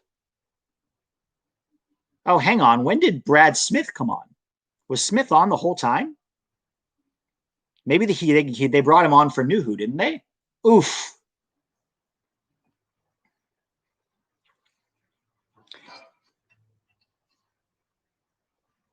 Mexican fans are slandering Macias. See, but that's what pressure looks like. Like, you go to Mexico and, you know, pressure. Macias stops performing for 1 season and the Mexico fans get on his back. That's pressure, right? In the U.S., you know, Josie doesn't score. What happens? Nothing. You have Stu Holden and Alexi Lalas talking about how he's still the number 1. What about Diego Lainez? I shouldn't smile because that's mean, but Diego Lainez has really flopped in Europe. I don't think he's an elite winger. I think Diego Lainez has to get out of Betis and maybe go somewhere like Holland, start there. You know, he had an offer from Ajax. He could have gone there. He's decent, but I don't think he's elite. Like, Diego Lainez is not going to be Carlos Vela or Chucky Lozano or Tecatito. You know, he's going to be a good winger. Now, he's still young. If he had started off in Holland, then maybe he has a chance to improve because Holland is very much an attacker's league. So I could see, okay, maybe, you know, maybe he develops better. But if he stays at Betis, I don't really see it. He also lacks that elite athleticism that you need. And defending. This is the problem with a lot of Mexican attackers, is they do not defend. They don't like to defend. So then they have problems. Ooh. Almost a good cross there from Roldan. Mexican media also likes to hype up their players. Yeah, but that's most soccer countries. What they do is they hype their players up. England does this, most countries. And then when they perform poorly, smack down. They go really hard on them. So that's the downside of a lot of pressure. But I still think it's good. I still think we need it. Yeah, I think Richards, Jay Brew, I think Richards will eventually be the starter. I just don't know if it's like a matter of right now or not. I'm worried that Richards could get bullied a little bit in CONCACAF. But I think, I wish he had started against Panama so we could see. There's no way to know until you see him, right? Let's see him. Oh, close header. Roldan missed that one. Man, Roldan had to put that at least on target. See, that one goes in and it's an open game. All it needs now is one goal from Seattle. Just one. And then it's wide open again.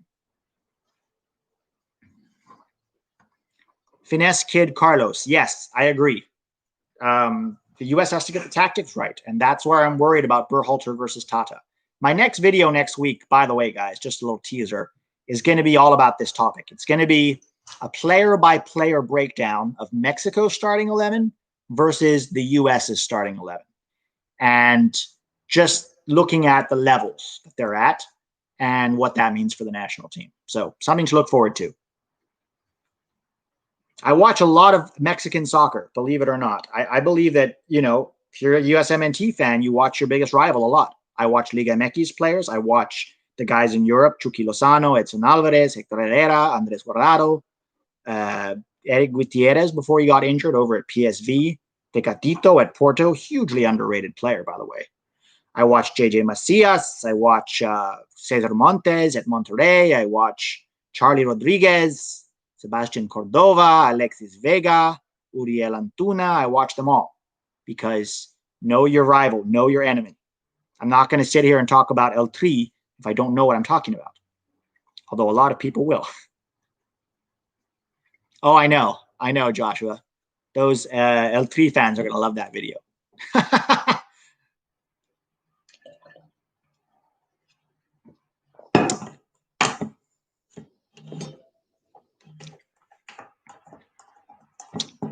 I think it's 18 teams in it. I mean, not 18 games, because they have their season cut into two.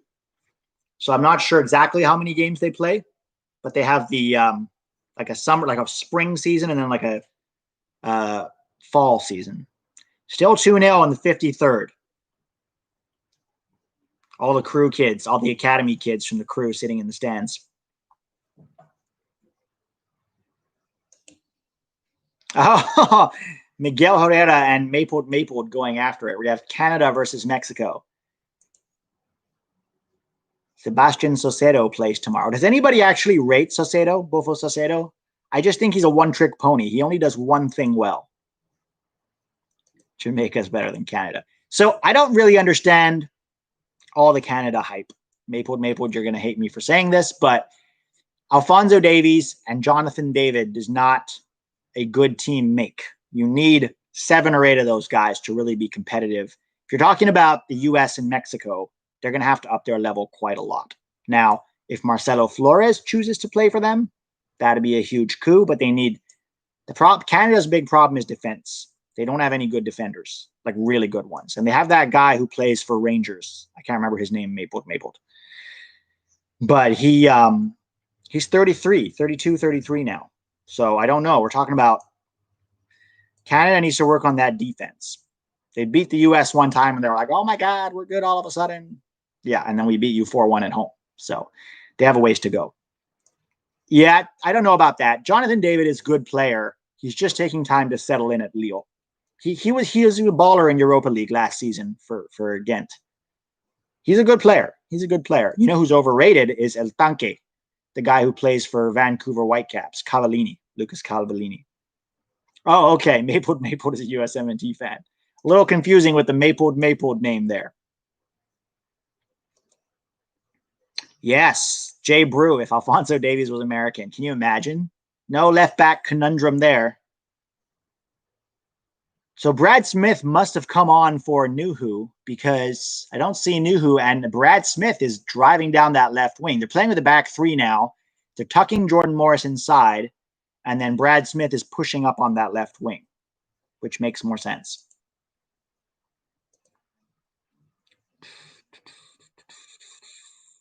All these new guys in here. Good to see you guys. This is fun, guys.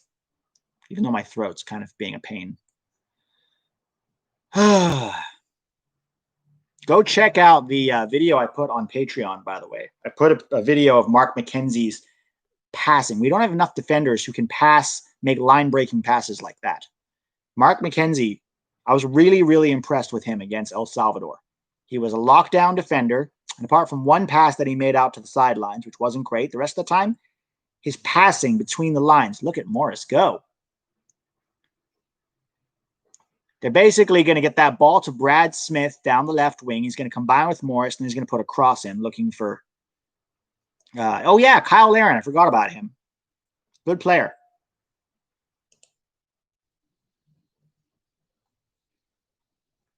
Leon Bailey. We need better players in CONCACAF across the board. Like Jamaica will have Leon Bailey and maybe one other guy, and then that's it, as far as guys playing in Europe. It can't just be the Mexico and the U.S., because reality is this is our confederation. And for Mexico and the U.S. to get better, we need Jamaica and Canada and Honduras to get better. We need Panama to step up. We need Curacao to be better. Haiti. Everybody can get more guys playing in top levels in Europe. It makes our region more competitive, and everybody rises. It's a rising tide that raises all the boats. Leon Bailey is the best player in CONCACAF this year? Whoa, Joshua Simmons, stop. We've got an 18-year-old with 6 assists and 4 goals for a Champions League team, and you're going to tell me that Leon Bailey is the best player? You're kidding me, right? And if Pulisic was fit, oof. Smith with the cross. Terrible cross.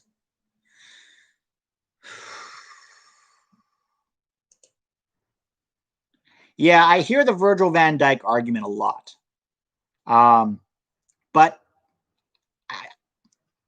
I'm not saying that Mark McKenzie can't do well if he goes to Celtic and eventually get a move.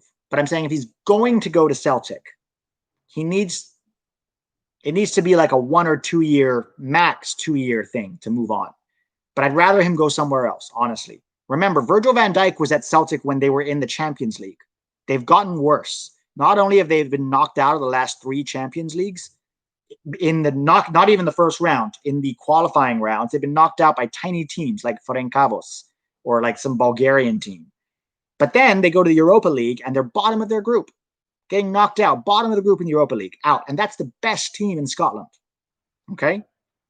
So I don't think that, and the Scottish League is terrible. I have seen the Scottish League live. I'm telling you, outside of Rangers and Celtic, it is awful, just worse than MLS. So I don't want him there. If he goes there now, who's he going to be playing against? He's going to be playing against Hearts of Midlothian, right? Or Dundee. I just don't think it's good for his development. I think he should be in Holland, France, Germany, even the Championship, lower end England, Premier League, Portugal. Werder Bremen. Go to Werder Bremen. They need defenders.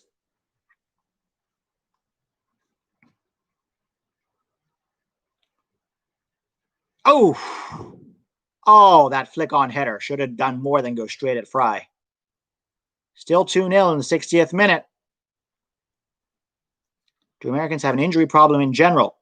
Are we not doing enough work in the weight room in soccer culture? Interesting question, Matthew Goodman. I don't think that Americans have an injury problem in general. I just think that it's more focused on because we're American. So we watch all the American guys, and when they get injured, we go, oh my God, and we don't really pay attention when other people get injured. Seattle with some subs, taking off Alex Roldan for Kelvin Leerdam, which they should have done before. Should have started with Kelvin Leerdam. And Will Bruin, the hero from Minnesota. Das Unklein. Are you German, Melorome? Joao Paulo.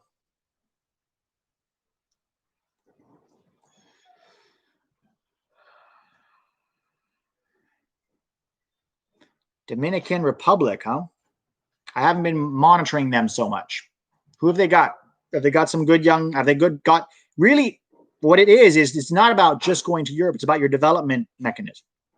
Because if you don't have a good development mechanism, your players aren't going to be good enough to go to Europe. So like we have the DA now in 07, which we got better and better at developing players. And now we're churning out the kind of players that are going all the way to the top. Okay. So if the other CONCACAF teams want to develop those kind of players, they need to work on their development mechanism at home. That's crucial, right? Mexico has it with Liga MX. The problem with them is they don't let them go early enough to Europe. They give them such high prices. They quote high prices to European teams, so they don't get them. And then the Mexican guys stagnate. All these guys, Sebastian Cordova, Charlie Rodriguez, JJ Macias, Alexis Vega, Uriel Antuña, Cesar Montes, all of them, they are going to stagnate if they stay in Liga MX. They're going to be good, not great. And that's Liga MX's problem to figure out. But there's a reason, and this is going to be the subject of a video soon, guys. There's a reason, if you look at the top 5 leagues in Europe, there's way more Americans playing there than Mexicans. And the Mexicans who are playing there, a lot of them are in their late 20s to early 30s. So that's going to matter down the line. Ruben, hey, Ruben Villaseñor, how are you, man? Good to see you here. Yes, Mexico's problem is they're very possessive of their players. Oof. Another good catch by Elroy Room. Is this Rodan? Rodan looks like he's limping. Pulisic and Reyna are better than Bailey. Okay, Joshua Simmons, I hear what you're saying about Bailey, but how many minutes has he played? Because a lot of Reyna's minutes have come off the bench, too. So he might have 13 total between goals and assists. Reyna only has 10. But how many minutes? Because that matters.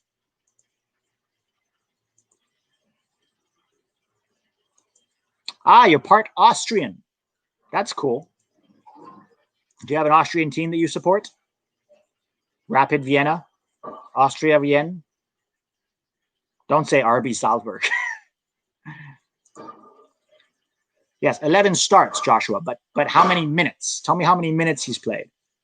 Could Mexico be USA 2018 if they're not careful? Nah, they still have too much talent. At least for 2022. They're not, no. You know who's not going to qualify for 2022? That usually does? Costa Rica. Costa Rica, all their talent that has carried them over the last 10 years is above 30 now, and they're not developing anybody else. Go look at their rosters. I don't think Costa Rica is going to qualify. Or if they do, it's going to be as the 4th team, and then they have to play somebody from Asia. But they're not going to be in the top 3 in the octagonal, I don't think. LASK, okay.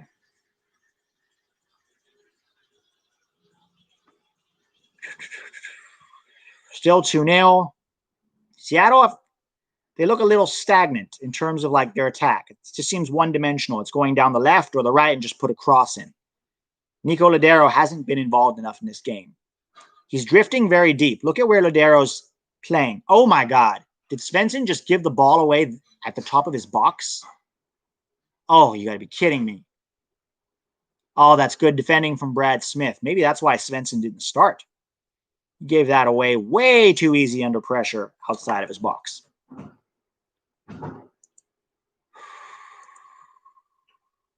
Hang on. Adam Stam. Honestly, Reyna needs to be coming off the bench. He could use some humble-zing. He's like Borussia Dortmund's best attacker right now. How could he be coming off the bench? Jay Brew, I've answered this one a lot today. I watch the Americans in Europe. I don't have a favorite club team there. I follow the Americans. Dortmund, Chelsea, Leipzig, Juventus, Barcelona, wherever the Americans go, Bremen, I watch those games because I'm a USMNT guy. Spurs and Orlando. I like Orlando, man. Their fans remind me of European fans. They're crazy. I like that. Portland, Seattle, Orlando. I like the crazy. I like that. Same in LAFC, Atlanta. That's what American fans should be. You know, when I was in Chicago, you'd have like 20 guys in the supporter section with the same old chants. And then the rest of the crowd just feels like families like out for hot dogs more than for soccer, you know? Oh, and Seattle on the counter. Wide to Morris. There you go. Screaming. Too far wide. All right, but he's kept it in. No. He needed a better touch, but that was a terrible pass. It needed to be in front of him, not wide of him. Because people in Florida are crazy in general. That's true, Jay Brew.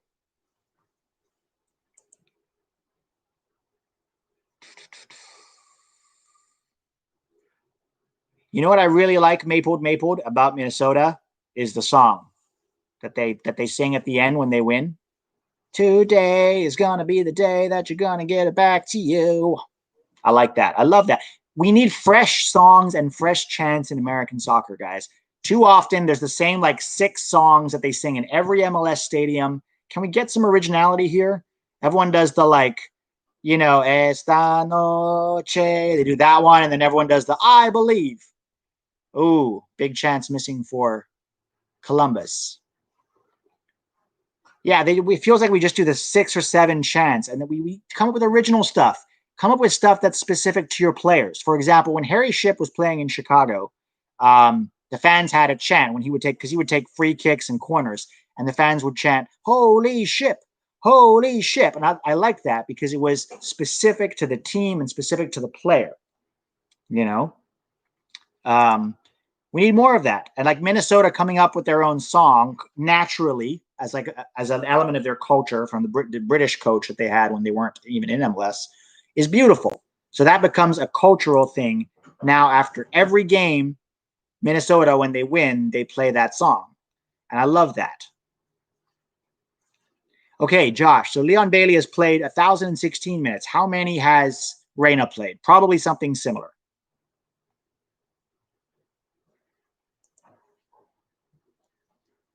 Yeah, like in England, they get their songs specific to the players. You know, I love the Si Senor son from Wolves. Yeah, right. That's good. Specific to having Raul Jimenez there. So with your MLS teams, guys, try to come up with chants and songs that are specific to your team and not generic. And the same with the US. With the Outlaws have like 5 chants that they keep going over. I believe is so overdone. I like "Oh When the Yanks," for example. "Oh When the Yanks." Oh, Lodeiro turning and twisting, goes wide to Morris, beats his guy, can't put the cross in. Corner Seattle. That's true. Daniel Sandoval says, well, Leon Bailey is playing easier teams in Europa League as well. That is definitely true. I think they're probably about similar levels, but you have a point for sure. I didn't realize Bailey was playing that well. I mean, 7 goals and 6 assists is fantastic.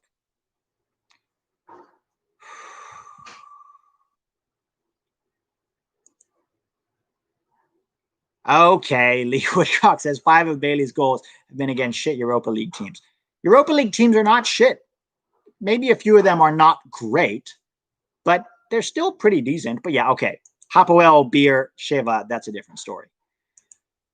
Yeah, I put that up, Dan. I put that up saying every 88 minutes, Gio Reyna has a goal contribution. So that's amazing. And not to mention, okay, he has 6 assists and 4 goals, but he also has a penalty that he won.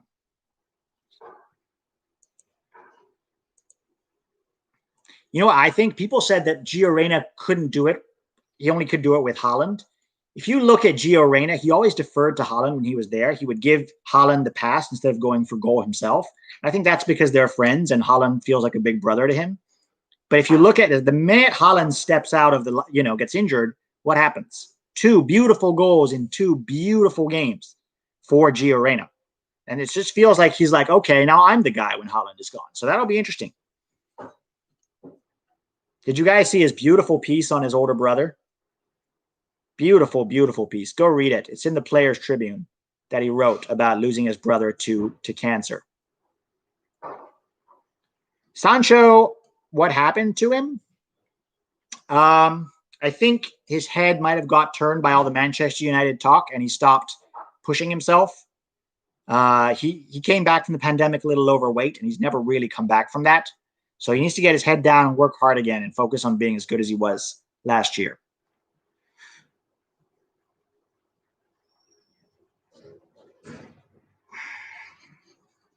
'70th minute, guys. Seattle's pushing, but they're not really penetrating that well. Honestly, Columbus looks very comfortable.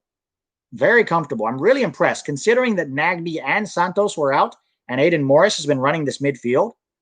I'm really, really impressed. I hope Columbus wins this. Sorry to all you Seattle fans, but you've got 2 trophies in the last 4 years. Let's let Columbus win this at home.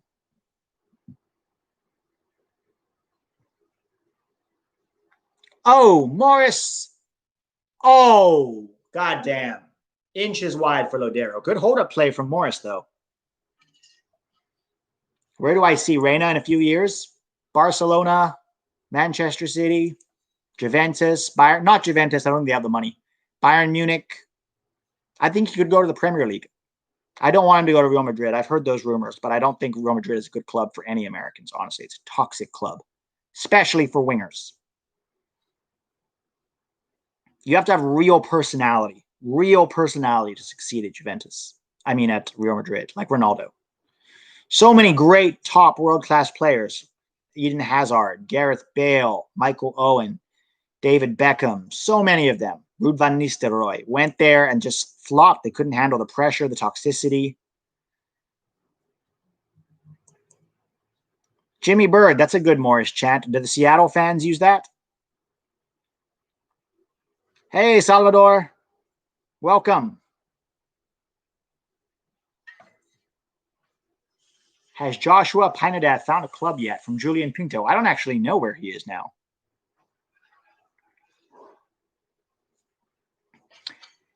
Yeah, Dan, but also Reina is already producing at a level that Pulisic never produced at for Dortmund. I think Pulisic's best season at Dortmund was 6 goals, 5 assists, or vice versa. And Reina already has topped that. We're not even halfway through the season yet. So, like, Reina's already doing things at Dortmund that Pulisic never did. I think Reina is better in the center. But I think, you know, he could be straight in the center or he could be drifting in wide. I think if we play Reina at the 10 and we play Pulisic wide and let them interchange. So sometimes when Pulisic comes inside, Reina goes around him. And, you know, vice versa. Let them interchange. Let them be free. Yeah, his article was beautiful.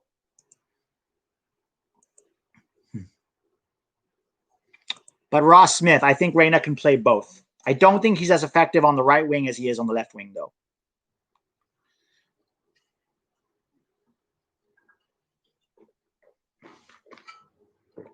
Oh, goddamn.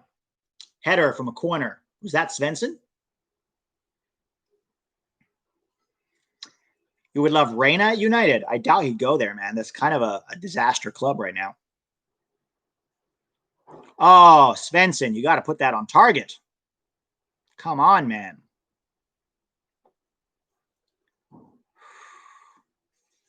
The only problem is I don't think Musa is a good right winger either. When he plays there for Valencia, he's not very effective. Honestly, Musa is more like Weston McKennie. He's a box-to-box midfielder. He's not a pure 10. One MLS could have top players.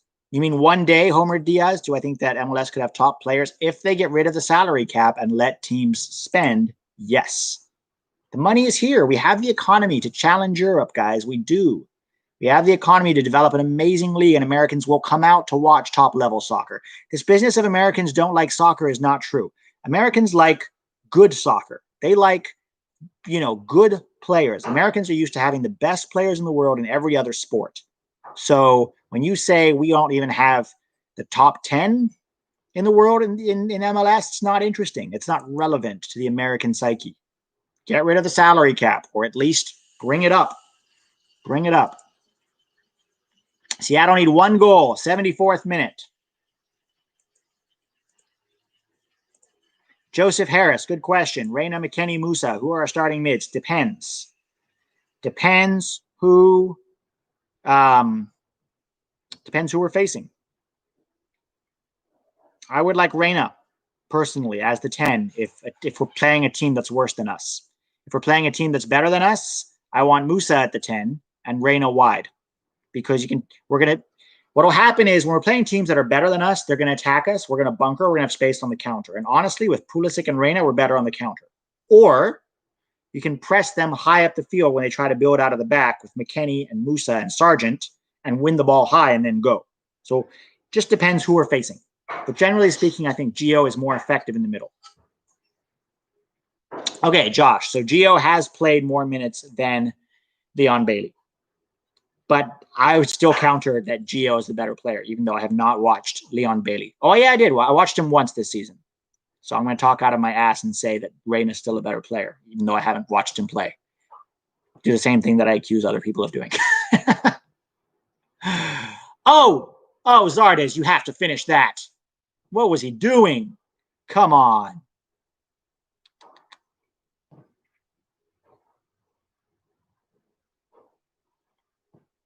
I love pasta. That's cool.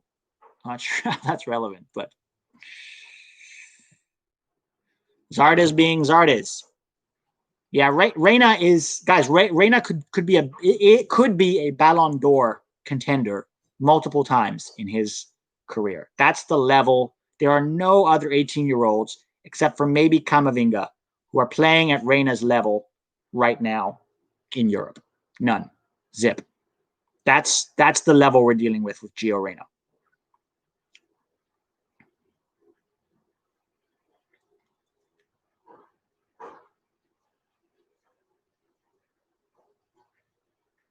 Yeah, I don't want Zardes as our starting striker. For sure not. Best soccer snack? Not pasta. Zardes is not good. Homer Diaz, have you watched Reyna this season, what he's doing for Borussia Dortmund at his age? 18 years old. 18 years old, and he's the best attacker on that team right now with Haaland out. I'm not exaggerating. I've watched every game, every minute that Reyna has played this year, and he hasn't been excellent every single game, but he has been still Dortmund's best attacker after Haaland. And that's better than Sancho, better than Hazard, better.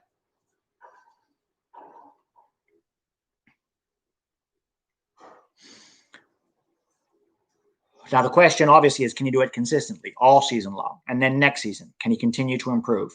David James, awesome stuff, man. Thank you. That's really nice of you. Appreciate it.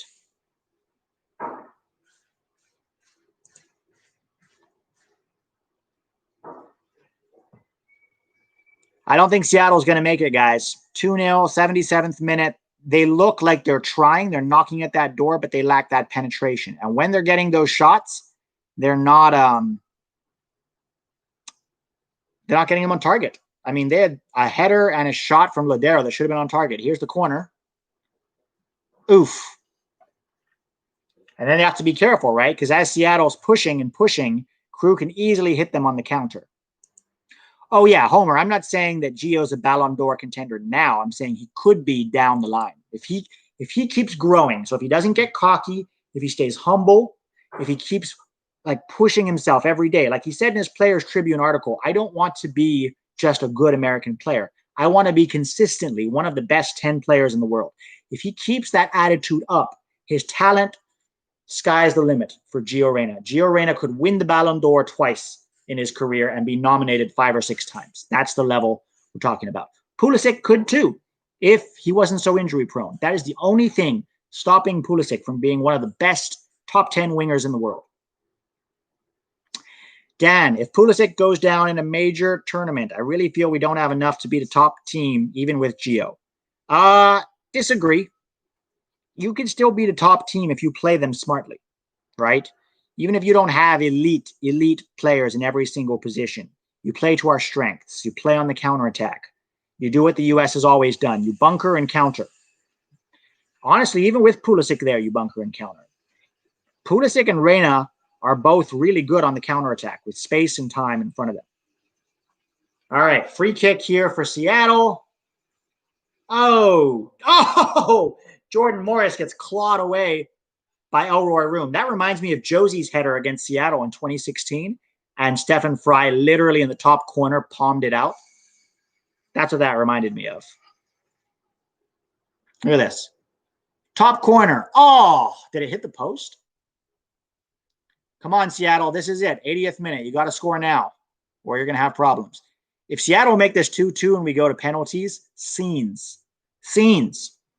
I think Ansu Fati might be the better player right now, Josh, but his injury has stopped him from showing us that. Why would I say that?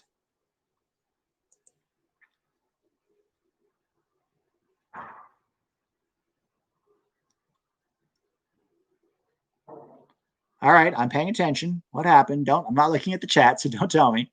I'm watching. Please tell me Morris scored. If it was Morris, I'll be happy. What happened here? At the back, Seattle has the ball at the back. It's launched long. All right, header down to Zardes. Wide to Diaz. Is he going to beat Brad Smith here? Looks like it.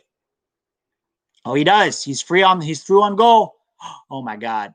This is a goal from Zelarayan, isn't it? Oh, 3-0. Game over.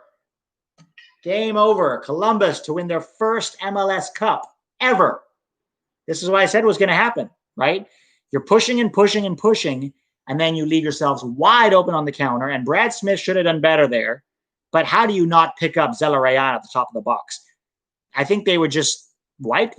Not enough guys got back there and stopped them on the counter there. Because there's no way you leave Zelarayan unmarked at the top of the box to pick that top corner out. Zelarayan is Salvadorian? No, he's Ecuador. Where's he from? Somebody tell me where he's from.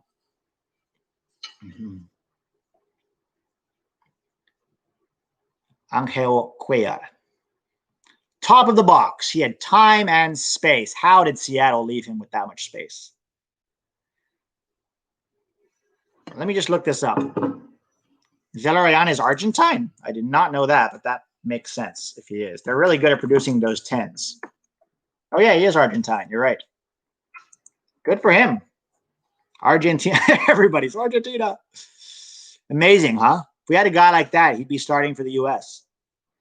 Right? Argentina is never even going to get a look. That's the level we need to get to, guys. When we have an American Lucas Zelarayan who cannot get a look in the national team, that's when we know we've made it.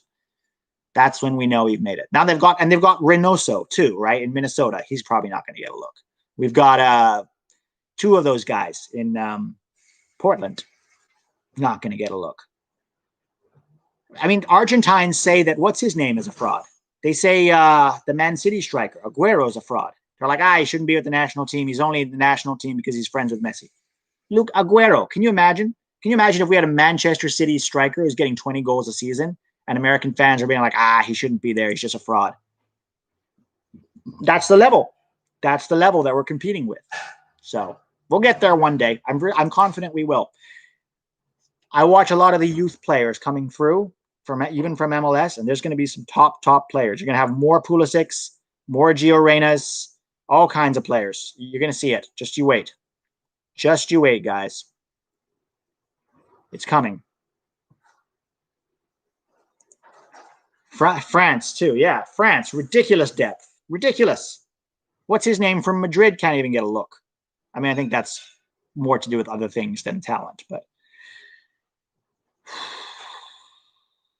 let's go, Crew. Do I think any MLS teams are going to do good in CCL this year? I have to see, man. None of the teams that are in CCL have done well in MLS, so it's very hard to say.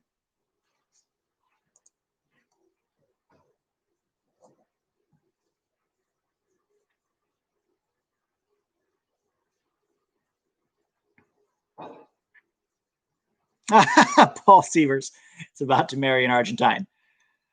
Messi, huh?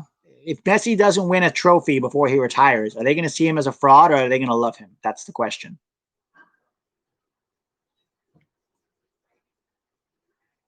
Do you think you will see us win the World Cup in our lifetime? Well, I don't know how old you are, Sean, but I'm 33. So I think I've got about 10 World Cups left in me. That's about 40 years, 73 average lifespan. I think so. The problem with the World Cup is you need luck, right? You can have good teams all the way up there, but sometimes you need that luck. You need that good decision to go for you. You know, it's possible. It's very possible. If I had to put money on it, though, I would say yes. Americans like to win at sports. Look at the Olympics. When we take a sport seriously, we do really well. And I think we're really starting to take soccer seriously on a global level. So it won't be in 2022, and I don't even think it will be in 2026. But after that, we keep churning out this level of talent. I think we will. Which Mexican players do I think are overhyped? A lot of the young Liga MX guys that, like, when we talk about our young players, the Mexican fans always come back with JJ Macias, Charlie Rodriguez, Alexis Vega, Uriel Antuna, Sebastian Cordova, Luis Romo, Cesar Montes. Good players, but overhyped.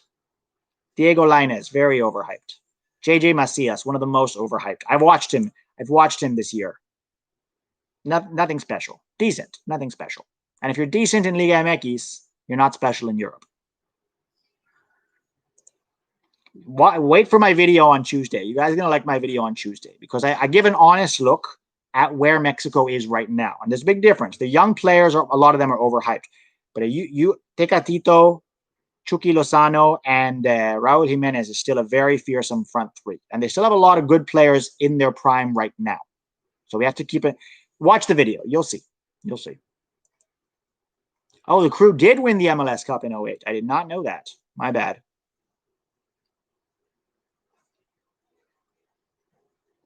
Artur is better than Trapp. Yeah. Isn't it interesting that, like, two of the guys that Greg Berhalter liked so much in 2019, Will Trapp and Daniel Lovitz.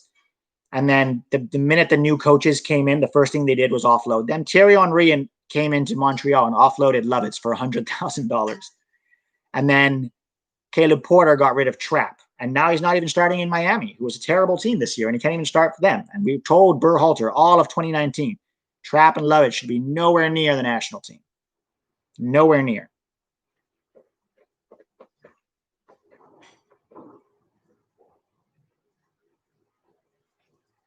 Vamos. 3-0, guys. It's over, Seattle. You're not going to get 3 goals. Fataya Lashe. See how he does. Wasn't he at San Jose before? I remember him being at San Jose. Matt Doyle had him as like a future USMNT guy a couple of years back, I remember. He said it on one of those extra time pods, Matt Doyle. Fataya Lashe is going to be the starting 6 for the U.S. men's national team for the next 15 years. And I remember the moment because I was sitting in my car and I was sipping coffee. I was doing a cross-country drive from Chicago to Dallas. And I legit spit out my coffee. Oh, Zardes, you have to finish that. Really? Really? We want this guy starting for the national team? Come on. Come on, people. No. Josh Sargent, Daryl DK, Joaquini, Sebastian Soto. Sargent can go to the Gold Cup. I mean, he won't. Greg will bring him to qualifying, but just my opinion. Just my opinion.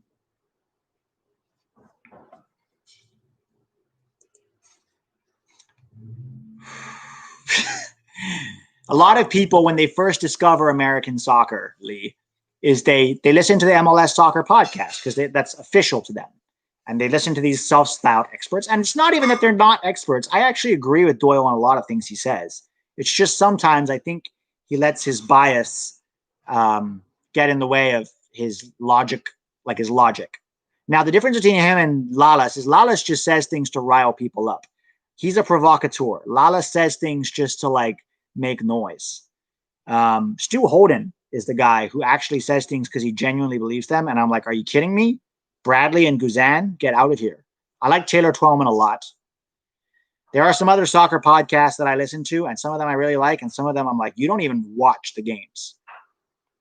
But I don't want to get... Yeah, exactly. Doyle is paid by MLS, so he's going to be very pro-MLS, but at least use some ration some of the time, you know?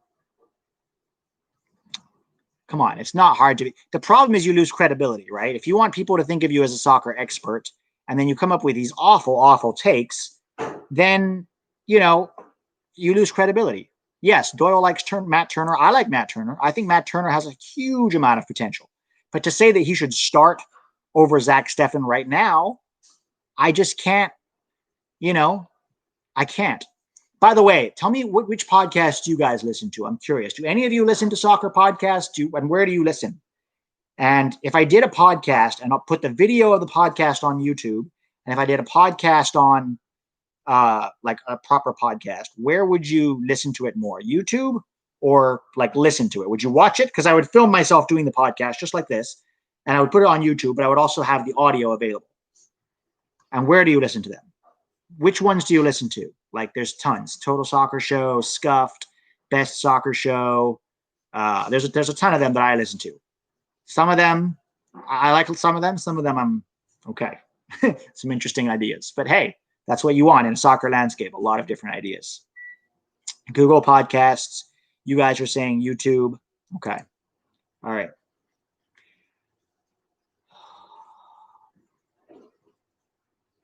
Extra time and State of the Union. I like State of the Union because it makes me laugh. I don't disagree with Alexi Lalas about everything. This is the thing. Like, I listen to podcasts and sometimes I go, what?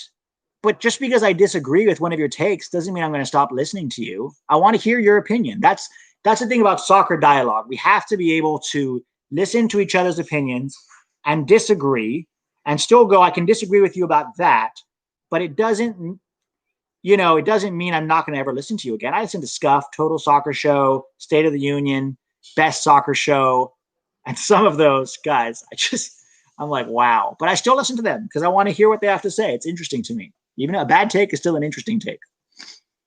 Caught Offside has some good stuff. They do less less American soccer and more European soccer and stuff. Yes, Carlos, this was great. Vamos.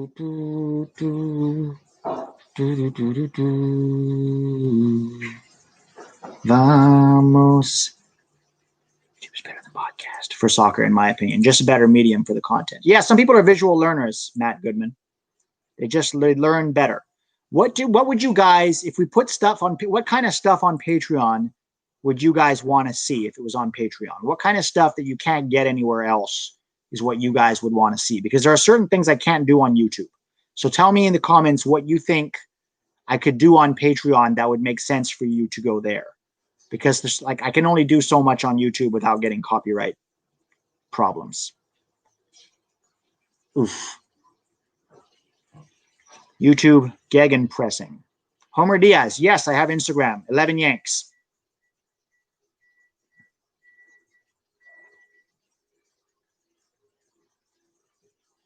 Lalas knows what he's doing. Yeah, he does. He's a provocateur. He's the kind of guy who says things to get people talking about it. That's clickbaity stuff, Sandro Hernandez. Quien Gano. Sorry, dude. My Spanish is not very good. I don't know what that means. Finesse Kid Carlos. On Patreon, you could do analysis of tactics with actual game clips. Yes, I've started doing that. I did that with Mark McKenzie. I cut together stuff and I did tactical breakdown of what he was doing.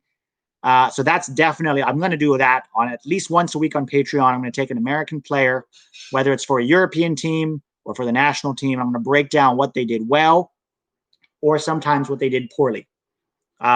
Because that I can do on Patreon. I just can't do it here. Okay. 2 minutes left. At least for me, it might be over for you guys. Miguel Herrera, it looks like, yes, Columbus won 3-0 in the 94th minute. Yes, Lee Woodcock, I agree with you about Mossy. Mossy is the guy that I like more than Lalas. This content good. USMNT prospects abroad. Crossover to how it... Not a lot of weekly content. Yeah, I mean, I'll still do my weekly videos on YouTube for sure. That's not going anywhere.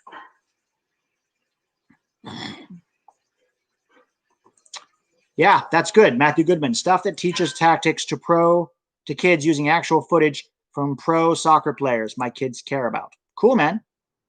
I like that. I like that idea on tactical breakdowns. Yeah, guys, if you want tactical breakdowns with game clips, go to Patreon because I will do that at least once a week. So Columbus wins. Yes. Congratulations to Columbus. 3-0 at home. They saved the crew. Caleb Porter wins the game. First MLS Cup since 08 at the first soccer-specific stadium in Major League Soccer, the home of 2-0. Congratulations to Caleb Porter and everybody else involved with the Columbus crew. Tactics that are good and tactics that aren't so good. Sean McGee, absolutely. I'm going to do plenty of that. Jimmy Bird, thanks for coming, man. Lee Woodcock. So with the magnet board, I can do that on YouTube, and I will keep doing that. It's just with the actual game clips that if I put that on YouTube, I get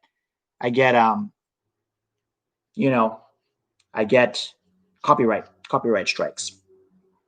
But also, dude, like, being on Patreon really does help to support me because I do put 20 to 30 hours probably a week into these videos. So whatever support you guys can give me is awesome. And if you can't, look, we're in the middle of a pandemic, guys. I totally get it. So don't worry about it. I'm still going to do my videos on YouTube every week. We're still going to get as much breakdown. I'll try to do live chats more often when I can. Houston, we have a problem. All right, I'm going to go now. See ya. Too good of a team and too good of a manager to not get a trophy this season. Yes, absolutely. Well done. Caleb Porter, 2 MLS Cups, one with the crew, one with Columbus. Didn't he? I'm not the crew, with Portland. One with Portland, one with Columbus. Didn't he beat Columbus last time in Map-Free Stadium? He's the king of Map-Free, huh? Small details that the average Joe American soccer fan may overlook. Sean, yes. Guys, this is really helpful stuff. Keep coming with it. That's the stuff that I can put on Patreon for sure. Manager of the year, wasn't it the Philly Jim Curtin? Didn't he win Coach of the Year? Feels like Caleb Porter should have did it. Look how happy Zelarayan is, man. That's amazing. This is awesome, guys. I really enjoyed this. This is great. Look how happy Caleb Porter is. Oh, he's so emotional. I love how emotional he gets, man. Love it. 2008 and 2020. All right. So if Caleb Porter keeps this up, should he be in the conversation to take over the USMNT at some point? Maybe not right away. Not only Americans, Mexicans as well. Yes, Miguel Herrera. You're going to like next week's video too. It's half American, half Mexican. And thanks for being here, man. It's good to have you here. It's good to have more than just Americans on this channel. We're all soccer fans. We're all the same family here.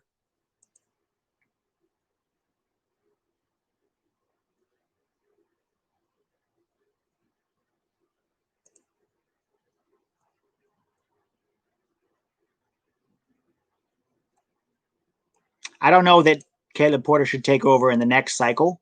I think Jesse Marsch is a prime candidate for that, but you never know, right? You interview a bunch of guys.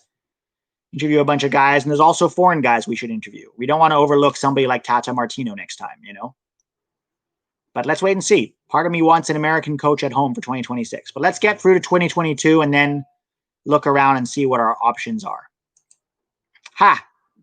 Chris, Dan W., do a tier list for the USMNT. Yeah, in January, I'm going to do a series of videos talking about the first team roster, the Olympic roster, the Gold Cup roster, and the U20 roster, as I see it.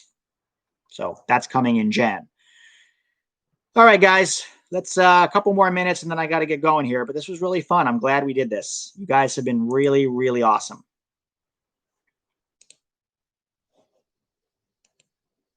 How are we feeling about the Qatar World Cup? Feeling good. If we qualify with this developing player pool, feeling really good. Thanks for being here, Rico. That's awesome. Man of the match has got to be Lucas Zelarayan. Got to be. Who else? 2 goals. Woo!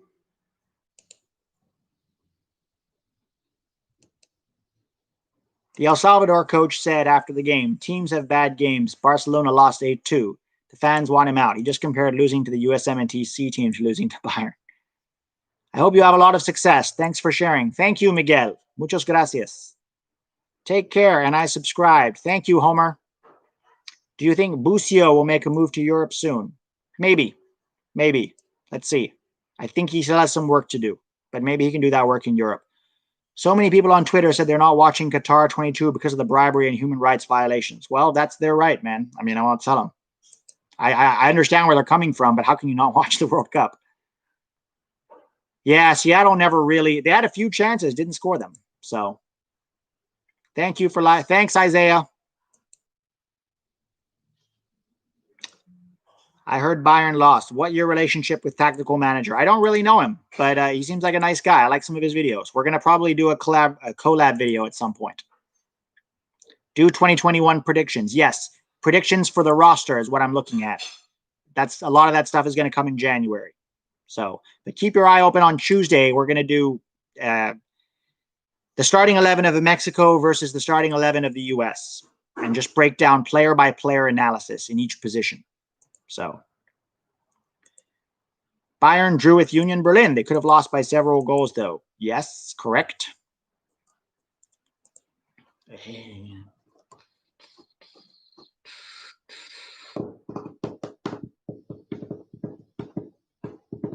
And now we go to ads. Want to see crew host the trophy. I should collab with Drew or Tactical so we can rank the 2021 uniform and the third kits. As in you should, Isaiah? Or are you talking about me?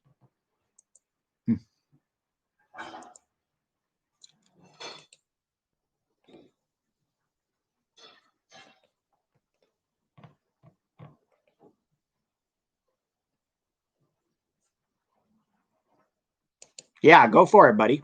Do you have a channel? You have an Isaiah Paskins channel? I'll subscribe if you've got some good stuff.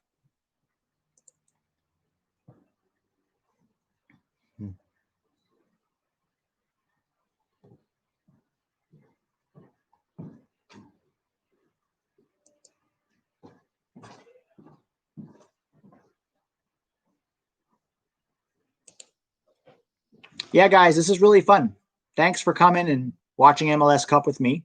It's always fun to do it as a group, especially in American soccer where we don't always have a ton of community, right? Maybe you're the only person in your family who really loves soccer, so it's hard to talk about it with your, people you live with. So that's what we have each other for, right? Dan, did you see the British guy react to your video on his channel? Yes, I did. That was really nice of him. Brought a lot of new subscribers and interest in the channel. So Landon Donovan totally out of U.S. soccer at this point? Will we ever see him back in conversation as coach? Maybe. I mean, he's coaching in San Diego right now. Let's see how he does. Probably going to have to get a lot more experience, but maybe at some point. He's still young. Thanks, Sean McGee. Thanks for being here. Joshua Simmons, exactly what I was saying. A lot of us might be the only person in our family that really cares about soccer. Adam Stam, keep it up. I want to watch you in 22. Me too, man. I hope I'm still around. Hope I can keep this going. A lot of it depends on my schedule. Still have to work. So I hope to keep this going, at least one video a week, though. Okay? Yeah, 2022 is going to be super exciting, guys. Even just qualifying is going to be so fun. Just the tension. We haven't had a qualifying like tension since 2017. It's been 3 years since we've had real pressure on the team to do well. So that's going to be fun. Have you seen Herculez Gomez on Football Picante defend the USMNT on Football Picante? Feel kind of bad because they always gang up on him, especially Alvaro Morales. Yeah, but if you're on a Mexican channel and it's the biggest rival, they're going to gang up on you. At the end of the day, results count the most. And the last 5 years, the results have gone Mexico's way. So they have a right to be a little bit arrogant about it, Until we start beating them when it matters, they're still the better team. And that's the truth. That British guy is such a great guy. Donated a month of his money to California Wildfires. Yeah, he is. I've seen a couple of his videos. Seems like a really good dude. And also not a British guy who's like banging out on American soccer. A lot of them do that. Oh, fucking wank. They don't know what they're talking about over there. Call it soccer. So totally embarrassing, mate. They got no idea what they're talking about. Absolute rubbish. That's the typical British guy's attitude. But that guy is really nice and really unbiased. Really unbiased. He recognizes quality when he sees it, and he sees a lot of the quality in the American players. So,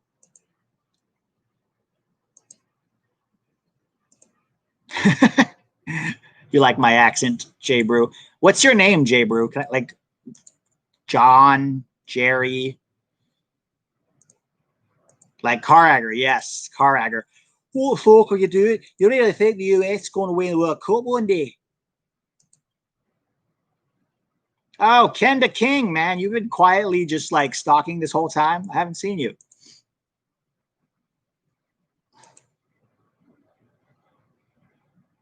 Jamal Brewer. Ah, that's why. Cool, man. I'll call you Jamal then.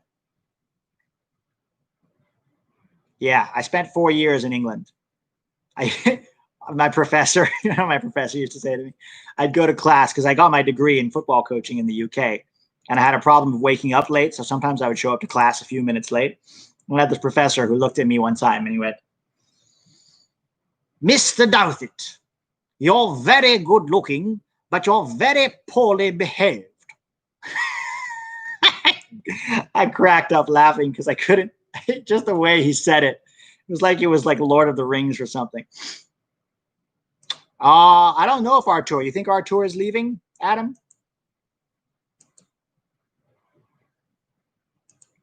No, guys, I'm not going to start doing accents. I'm supposed to be a soccer guy.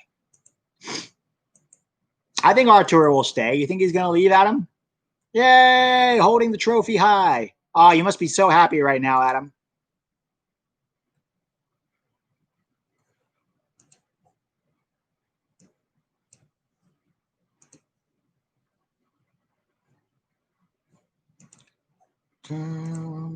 All right, guys, I am going to sign off in a couple of minutes here. This was hella fun. Thanks for joining me. Thanks for being a part of this.